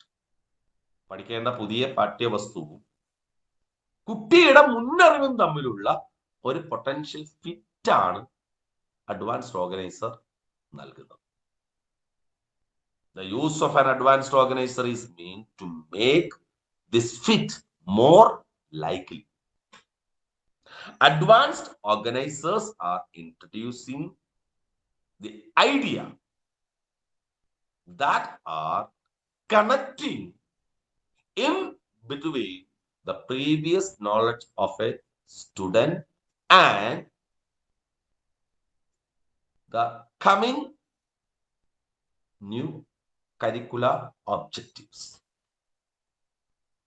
പുതുതായി അവതരിപ്പിക്കപ്പെടുന്ന curricular ഒബ്ജക്റ്റീവ്സും കുട്ടിയുടെ നിലവിലുള്ള cognitive അറിവ്, മുന്നറിവ്, ഇതിനെ തമ്മിൽ ബന്ധിപ്പിക്കുകയാണ് advanced organiser ചെയ്യുന്നത്. Clear ആയോ? That means the advanced organizer does act as a kind of conceptual bridge between the new material and the old, and also in a summer of a new knowledge. Clear ആയോ? Right. Sir, ആ sentence ഒന്നും കൂടെ പറയാം. The advanced organizer thus act as a kind of conceptual bridge between the new material and the previous knowledge of a student. Sir ഒരു കാര്യം, ആ ഈ teaching AIDS ഒക്കെ അഡ്വാൻസ് ഓർഗനൈസർ ആയിട്ട് കൺസെപ്റ്റ് ചെയ്യാമോ? ടീച്ചിങ് ചെയ്യാം ചെയ്യാം ചെയ്യാം ചെയ്യാം. ഓക്കെ. ഇവിടെ ടൈപ്സ് ഓഫ് അഡ്വാൻസ്ഡ് ഓർഗനൈസർ ഇപ്പൊ നിങ്ങൾക്ക് മനസ്സിലാവും. ടൈപ്സ് ഓഫ് അഡ്വാൻസ്ഡ് ഓർഗനൈസർ, ഏതൊക്കെ തരം അഡ്വാൻസ്ഡ് ഓർഗനൈസർ ഉണ്ട്? Ausubel speaks two types of advanced organiser. രണ്ടു തരം അഡ്വാൻസ്ഡ് ഓർഗനൈസർ ആണ് അസുബൽ അവതരിപ്പിച്ചത്. ഒന്ന് എക്സ്പോസിറ്ററി, രണ്ട് കമ്പാരിറ്റീവ്. വിശദീകരണ മാതൃകയിലുള്ളതും പിന്നീട് കമ്പയറിംഗ് ആയിട്ടുള്ളതും താരതമ്യ രൂപത്തിലുള്ളതും. Expository organiser providing a general model of class relationship as a general subsummer of a new class, subclass and species before more limited subsummer are provided for a particular subclass or species. Expository, വിശദീകരണ മാതൃകയിലുള്ളത്. രണ്ട് comparative organiser. These are designed to integrate new concepts with basically similar concepts existing in the cognitive structure. ഉദാഹരണം പറഞ്ഞാൽ നിങ്ങൾക്ക് കുറച്ചുകൂടെ വ്യക്തമാണ്. Expository organiser എന്ന് പറഞ്ഞാൽ വിശദീകരണ മാതൃകയിലുള്ള അഡ്വാൻസ്ഡ് ഓർഗനൈസർ ആണ്. ഇപ്പൊ വിശദീകരിച്ച് നൽകുന്ന മാതൃക. ഉദാഹരണത്തിന് ഒന്നാം ലോക മഹായുദ്ധം. ആ ഒന്നാം ലോക മഹായുദ്ധത്തിന്റെ കാരണങ്ങൾ മുഴുവൻ നമ്മൾ പഠിച്ചു. അതിനെ അടിസ്ഥാനപ്പെടുത്തിക്കൊണ്ട് രണ്ടാം ലോക മഹായുദ്ധത്തിന്റെ കാരണങ്ങളെ നമ്മൾ അവതരിപ്പിക്കുന്നു. ഇനി കമ്പാരിറ്റീവ് എന്ന് പറഞ്ഞാൽ എന്താണ്? താരതമ്യ രൂപം. ഗാന്ധിജിയുടെ അഹിംസ, ഇന്ത്യൻ സ്വാതന്ത്ര്യ സമരത്തിൽ ഗാന്ധിജിയുടെ പങ്ക്, അത് കുട്ടിക്കറിയാം. ആ മാതൃകയിൽ നിന്നുകൊണ്ട് സൗത്ത് ആഫ്രിക്കൻ സ്വാതന്ത്ര്യ സമരം നെൽസൺ മണ്ടേലയെ അവതരിപ്പിക്കുമ്പോൾ ഗാന്ധിജിയെ ഒരു മോഡലാക്കിക്കൊണ്ട് താരതമ്യ പഠനത്തിലൂടെയുള്ള ഒരു അവതരണം. ക്ലിയർ ആയോ?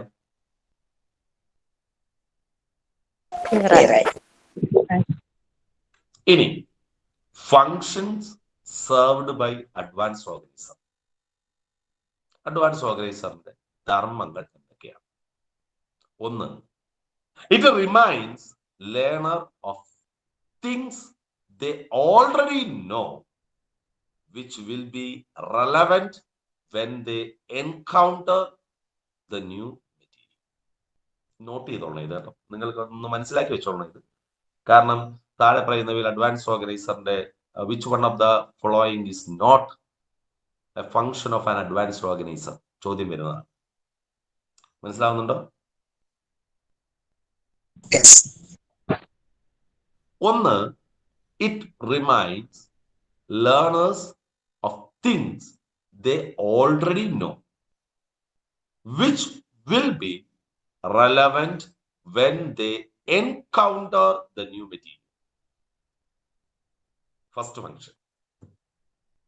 Second one, it directs attention to what is important and new in the oncoming material.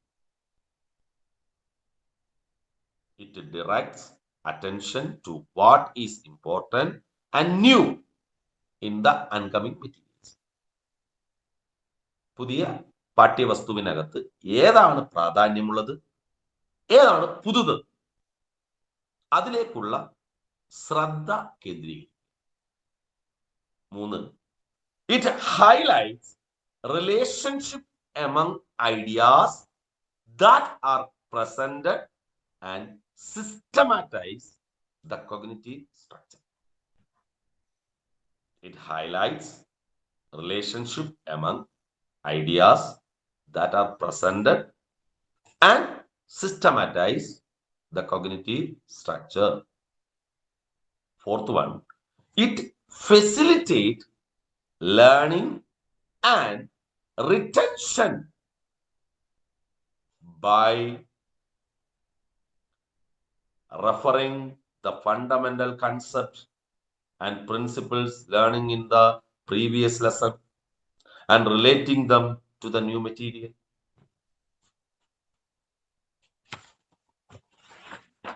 Clear ആയോ?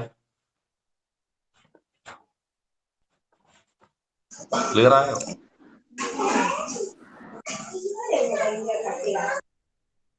Clear ആയോ പിള്ളേരെ? Clear ആയി sir. Providing a kind of scaffolding for the new material by encompassing the areas to be covered under which are rest of the information can be subsumed. Providing a kind of scaffolding for a new material by encompassing the areas to be covered under which the rest of the information can be summoned. Then helping learners to avoid the practice of resorting the role rote learning by helping them to process the information and to make the organization of the cognitive structure stable and clear. Clear ആയോ?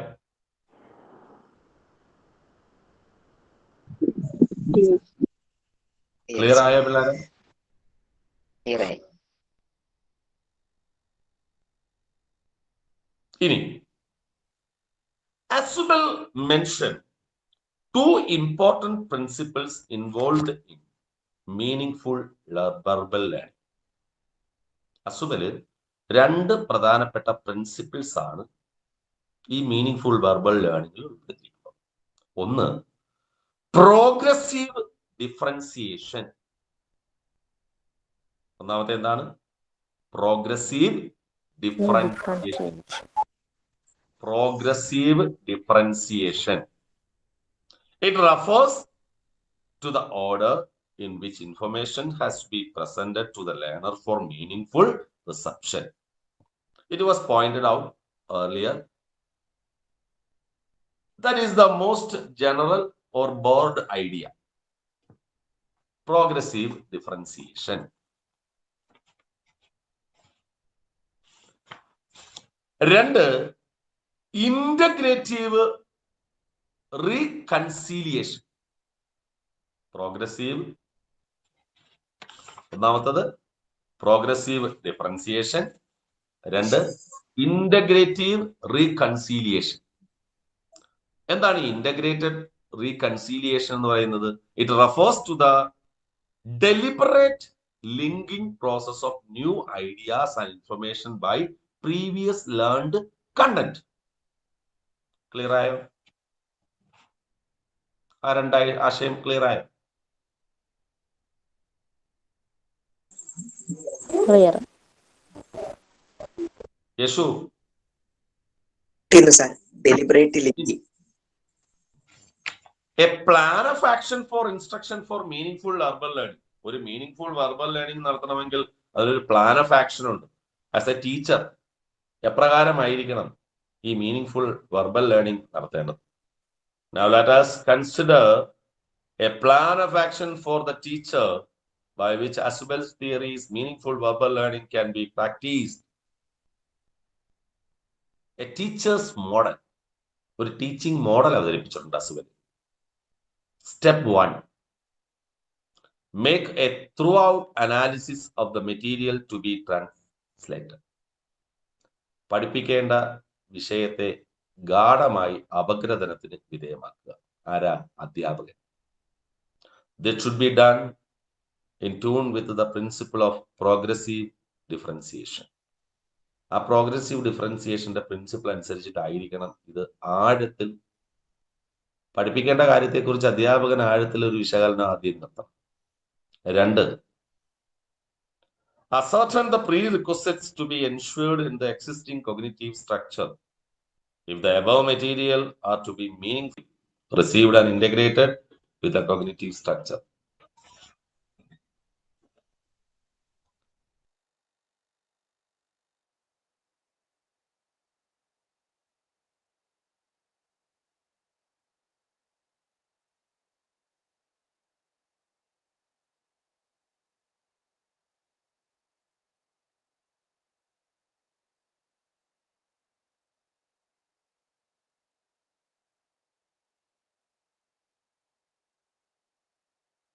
കേൾക്കാവോ പിള്ളേരെ?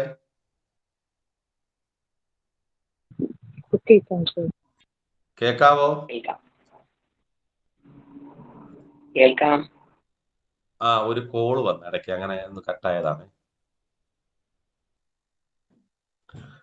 അപ്പൊ pre requisites, കുട്ടികളുടെ മുന്നറിവിനെ, ഈ പുതിയ പാഠ്യവസ്തുവുമായി ബന്ധപ്പെട്ട മുന്നറിവിനെ പരിശോധിക്കുക, ആവശ്യമായ മുന്നറിവുകളെ ഉത്തേജിപ്പിക്കുക. 2ാമത്തെ step. 3, activate the prerequisites if they exist, ഉണ്ടെങ്കിൽ അതിനെ പ്രോത്സാഹിപ്പിക്കുക. ക്ലിയർ ആയോ? And enrich the strengthening of prerequisites, അതിനെ ശക്തിപ്പെടുത്തുക. 4, present the advanced organiser suitable for the new ideas present, പുതിയ ആശയം അവതരിപ്പിക്കാൻ അനുയോജ്യമായ അഡ്വാൻസ്ഡ് ഓർഗനൈസറിനെ അവതരിപ്പിക്കുക. 5, verbally presented the new material, വാചികമായി പുതിയ പാഠ്യവസ്തുവിനെ അവതരിപ്പിക്കുക. In a correct sequential order, കൃത്യമായ സീക്വൻഷ്യൽ ഓർഡറിൽ അവതരിപ്പിക്കുക. In relation to the advanced organiser, advance ഓർഗനൈസറുമായി ബന്ധിപ്പിച്ചുകൊണ്ടാണ് ഈ അവതരണം നടത്തേണ്ടത്. 6ാമത്തെ step, by correlating with the advanced organiser ensure integration of each new material with the existing cognitive structure. നിലവിലുള്ള ഭൗതിക ഘടനയിൽ ഈ പുതിയ പാഠ്യവസ്തുവിനെ അഡ്വാൻസ്ഡ് ഓർഗനൈസർ ഉപയോഗിച്ച് കുട്ടിയിൽ ഉറപ്പാക്കുക. Last, call for evidence of integration resulting in a systematic organization of the cognitive structure. Ensure that the learner have acquire new knowledge.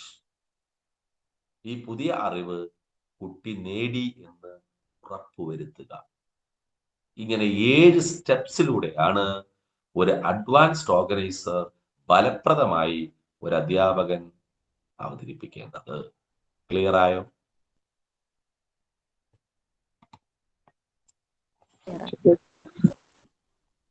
Clear ആയോ പിള്ളേരെ? ക്ലിയർ ആയി. നന്നായിട്ട് ക്ലിയർ ആയോ?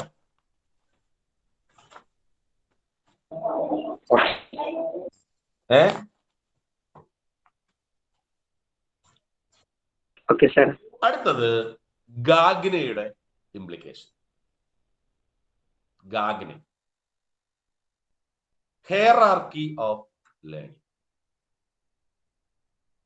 Robert Mills Gagne was an American educational psychologist best known for his conditions of learning.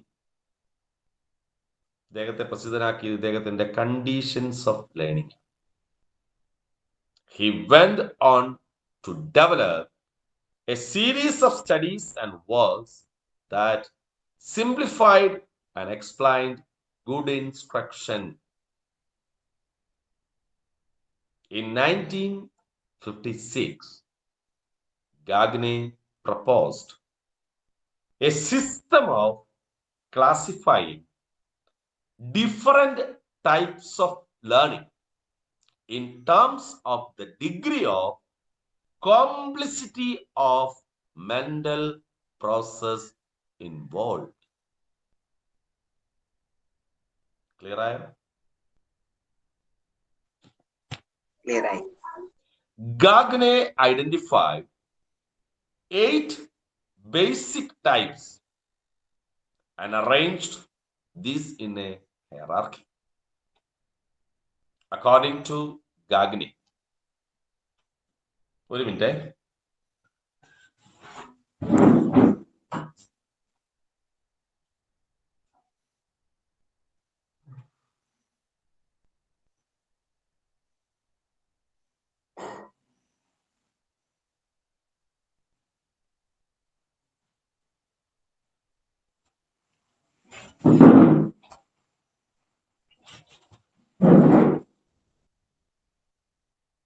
Hello, കേൾക്കാമല്ലോ? അതെ sir. According to Gagne, the higher orders of learning in this hierarchy build upon the lower levels. The lowest 4 order tend to focus on the more behavioral aspects of learning, while the highest forms on more cognitive aspects. ആദ്യത്തെ 4 behavioural ആസ്പെക്ട്സുമായിട്ടും പിന്നീടുള്ളതിന് cognitive ആസ്പെക്ട്സുമായിട്ടുമാണ് ഇദ്ദേഹം തരംതിരിച്ചിട്ടുള്ളത്. ആ order എന്താണ് എന്ന് നമുക്ക് നോക്കാം. ഏതൊക്കെയാണ് ആ order എന്നതിനെ കുറിച്ച് നമുക്കൊന്ന് പോയി നോക്കാം. ആ hierarchy of order.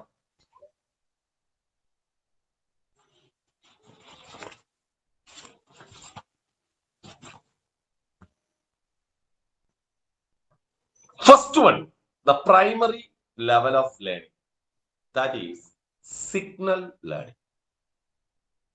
Hierarchy of learning ന്റെ ആദ്യത്തെ ലെവലാണ് സിഗ്നൽ ലേണിംഗ്, സംജ്ഞാ പഠനം എന്ന് മലയാളത്തിൽ പറയും. This is the simplest form of learning and classical conditioning form. In this, the subject is conditioned to emit a desired response as a result of a stimulus that would not normally produce that response. ഇതൊരു classical conditioning പഠനമാണ്. ഒരു stimuli, അതിന്റെ response. ഇതാണ് ഏറ്റവും ആദ്യത്തെ simplest form of learning. ആദ്യത്തെ പഠനമാണ്. ഒരനുഭവത്തിലൂടെ ഒരു പാഠം പഠിക്കും. ക്ലിയർ ആവുന്നുണ്ടോ?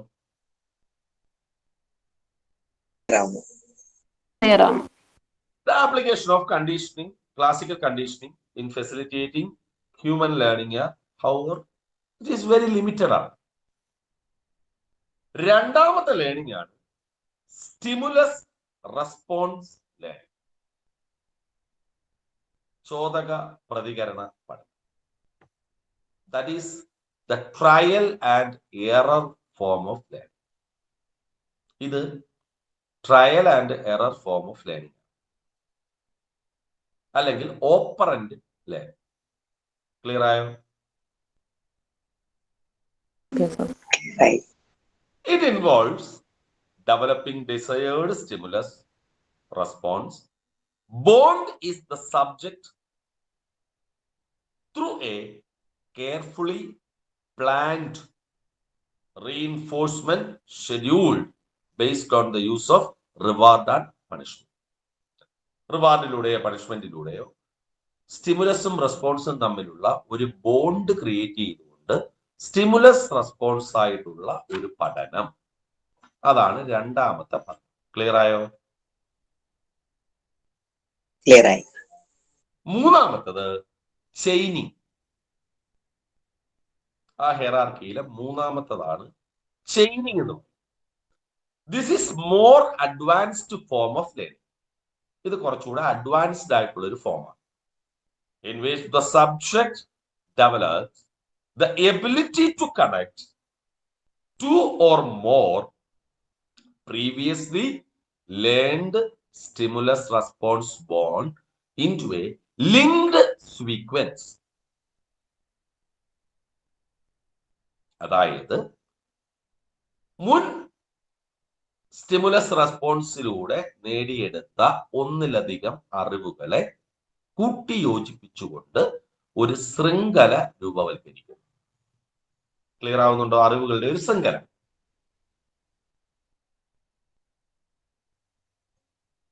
ക്ലിയർ ആവുന്നുണ്ടോ?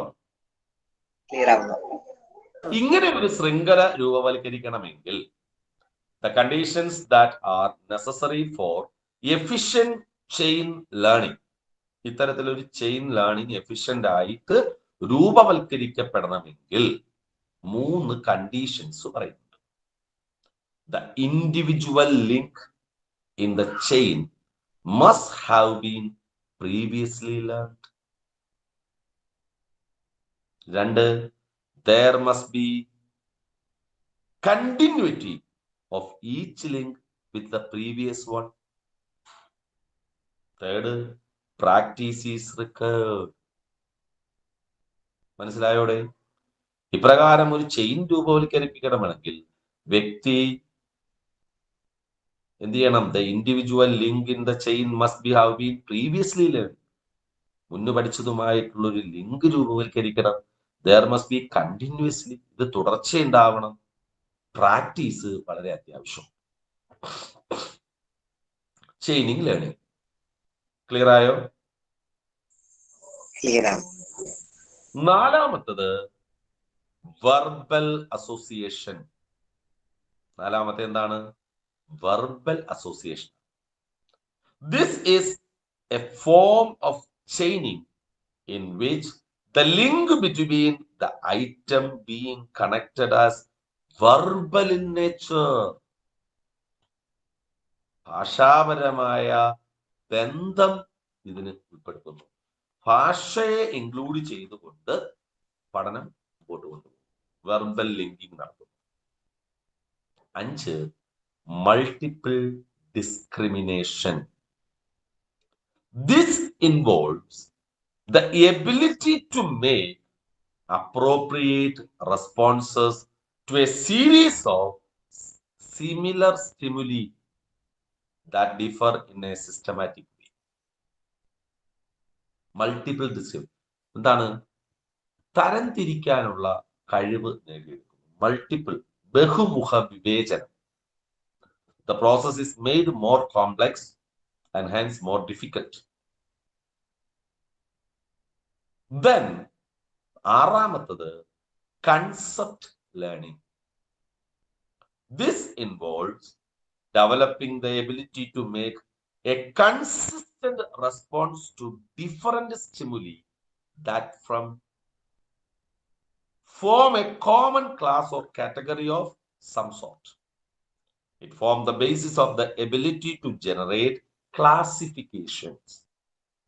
കൺസെപ്റ്റ്, ആശയത്തിലേക്ക് എത്തിച്ചു.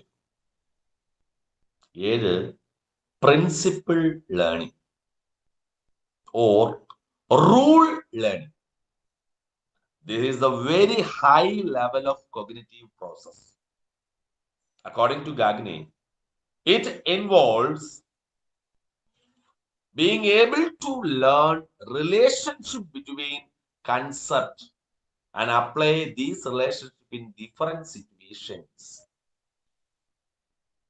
ആശയങ്ങൾ തമ്മിലുള്ള ബന്ധം കണ്ടെത്തുന്നു, വ്യത്യസ്ത സാഹചര്യങ്ങളിൽ അതിനെ പ്രയോഗിക്കാനുള്ള കഴിവ് നേടുന്നു. അവിടെയാണ് പ്രിൻസിപ്പിൾ ലേണിംഗ് വരുന്നത്. അടുത്തത് പ്രോബ്ലം സോൾവിംഗ്. 8-മത്തത് പ്രശ്ന നിർദ്ധാരണം അഥവാ problem solving. This is the highest level of cognitive process. According to Gagne, it involves developing the ability to invent a complex rule or algorithm or procedure for the purpose of solving in a particular problem, and then using the methods to solve other problems of a similar nature. Problem solved. ഇതിനെ ഒരു hierarchy ആയിട്ടാണ് Gagne അവതരിപ്പിച്ചത്. Signal learning, stimulus response learning, chaining, verbal association, multiple discrimination, concept learning, principle learning, problem solving. Clear ആയോ? Clear ആണ്. Clear ഇനി ആയി. educational implications of Gagne's hierarchy of learning. ഈ ഗാഗ്നയുടെ hierarchy of learningലെ educational implications. Gagne's learning hierarchy is useful in teaching. എന്തുകൊണ്ട്? Gagne's instructional events can produce an effective and comprehensive lesson plan for teaching procedural skills, preparing learner with the various preferred learning style to perform psychomotor skill competency. It helps the teacher select appropriate teaching techniques. It helps the teacher select suitable content or unit for teaching. It helps the teacher decide what lower behavior or subordinate skill should be taught before teaching higher learning types. It helps the teacher to break a complex task into component skill and teach those skills only that the students are lacking. Textbook can be produced on the basis of the task analysis of learning objectives. നോക്കുക എന്തൊക്കെയാണ് ഇതിലെ educational implications. ഒന്ന്, it helps the teacher select appropriate teaching technique. It helps the teacher select suitable content or unit for teaching. It helps the teacher decide what lower behavior or subordinate skill should be taught before teaching higher learning type. Next one, it helps the teacher to break a complex task into component skill and teach those skills only that the students are lacking. Last one, the textbook can be produced on the basis of the task, analyzes the learning objectives. Clear ആയ പിള്ളേരെ?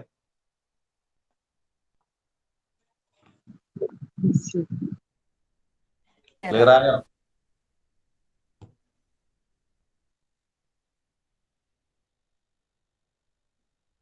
Clear ആയോടെ? Clear ആയി sir.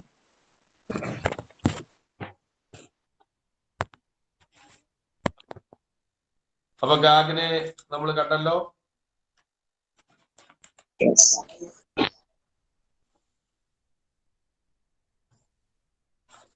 ഇനി നമുക്ക് പഠിക്കാനുള്ളത് ഗാർണറാണ്, Howard Garner.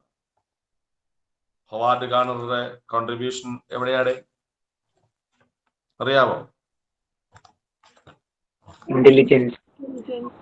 Intelligence, അതായത് multiple intelligence എന്ന ആശയത്തിന്റെ ഉപജ്ഞാതാവാണ് ആര്? Howard Gardner. Howard Gardner. Multiple intelligence.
Multiple intelligence.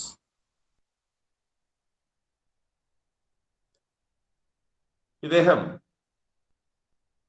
1983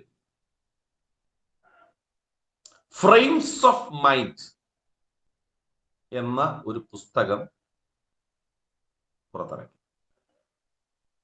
ഈ ഫ്രെയിംസ് ഓഫ് മൈൻഡ് എന്ന പുസ്തകത്തിൽ ഇദ്ദേഹം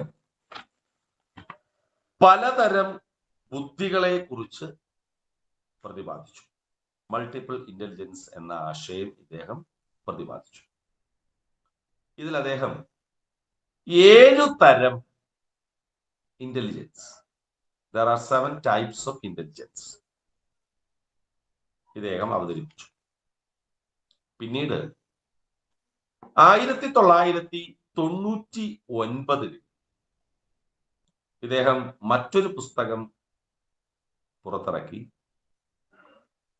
intelligence reframed.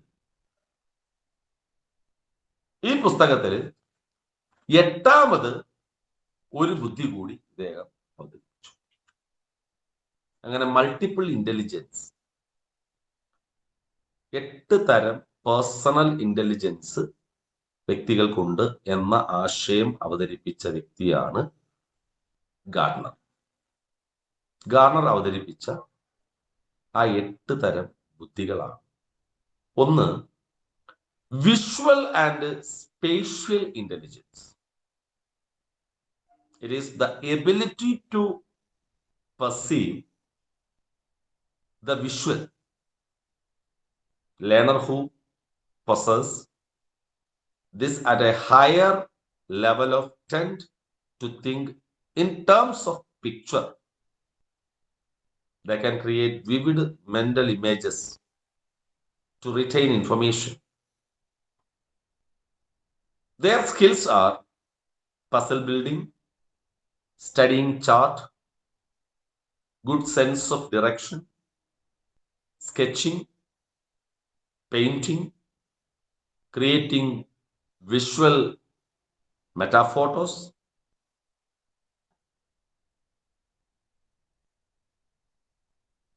and they are possible career they attain. High spatial intelligence, efficient navigator, sculptors, visual artists, inventors, architects, interior designers, mechanics, and engineers. Second intelligence is verbal and linguistic intelligence. It is the ability to use words and language. The learners who are high in this have highly developed auditory skill and are generally elegant speakers. They think in words rather than pictures. Their skills, listening, speaking, writing, storytelling, explaining, teaching, using humor, understanding the syntax and meaning of words.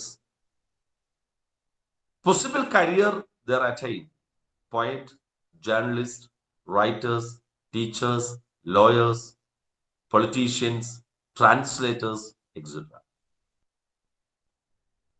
Third one is logical and mathematical intelligence. It is the ability to use reason, logic, and numbers. Learners who are high in this think conceptually in logical and numerical pattern, making connection between pieces of information. Their skills: problem solving, classifying and categorizing information,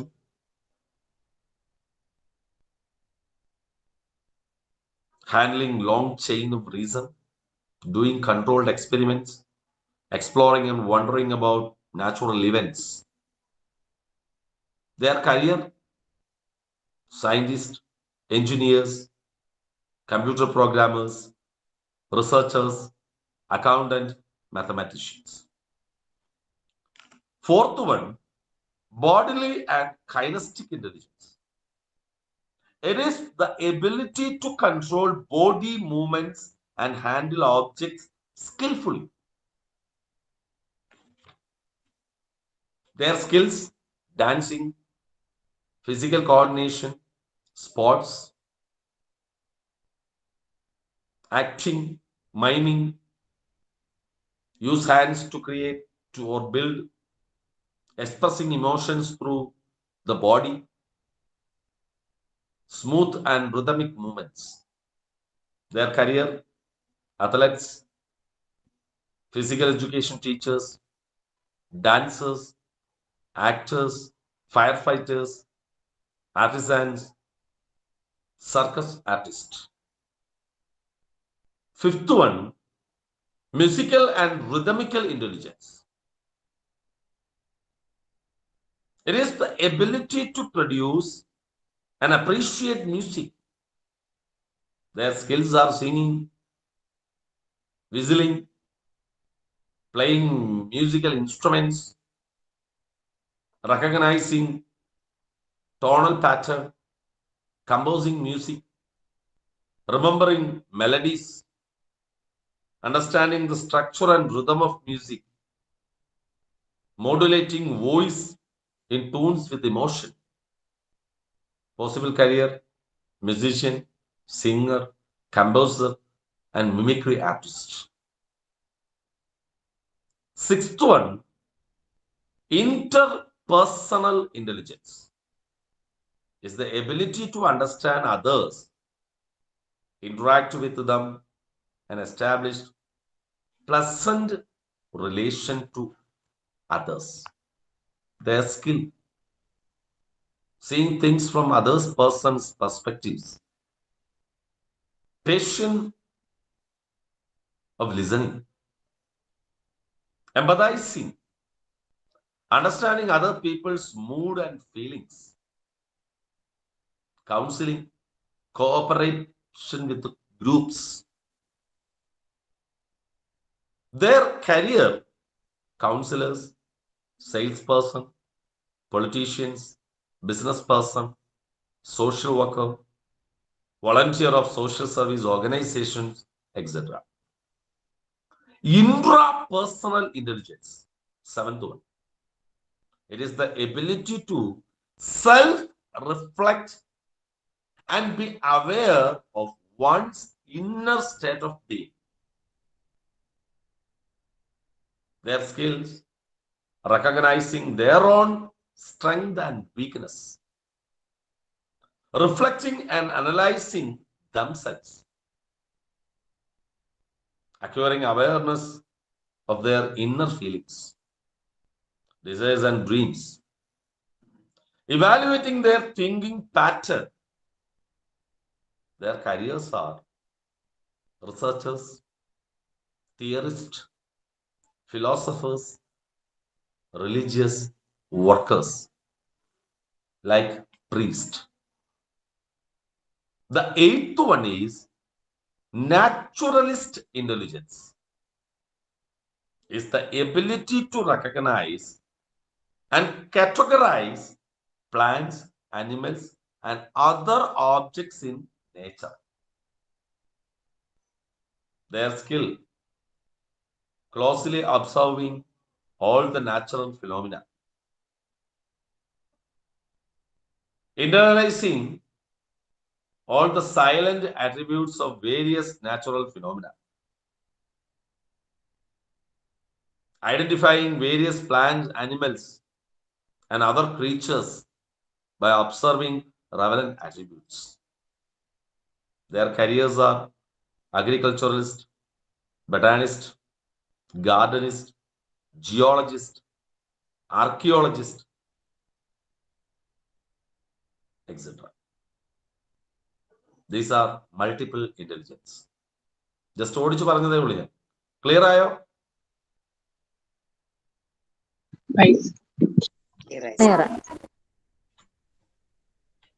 ഇനി നമുക്ക്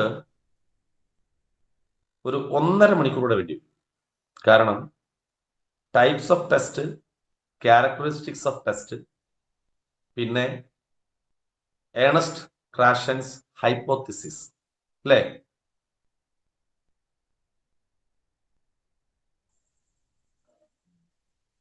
ഇല്ലയോടെ? അതെ.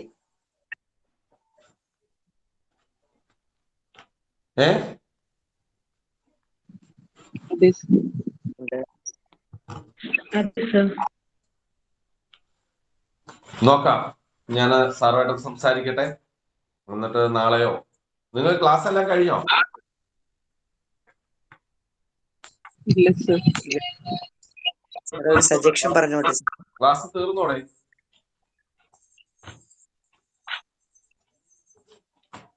Hello,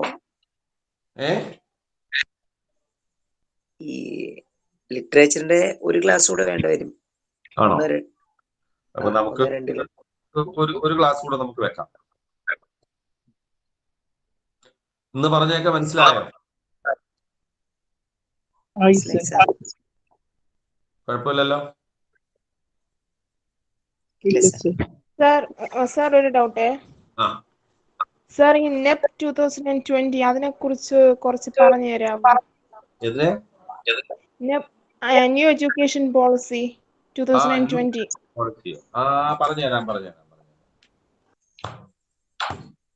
പറഞ്ഞുതരാം. അത് അടുത്ത class ഞാൻ പറഞ്ഞുതരാം കേട്ടോ. Okay sir. അടുത്ത ക്ലാസ് പറഞ്ഞു. ഇപ്പൊ തൽക്കാലം നമുക്ക് പിരിയാം. വളരെ good night. Okay, good night. Thank you sir.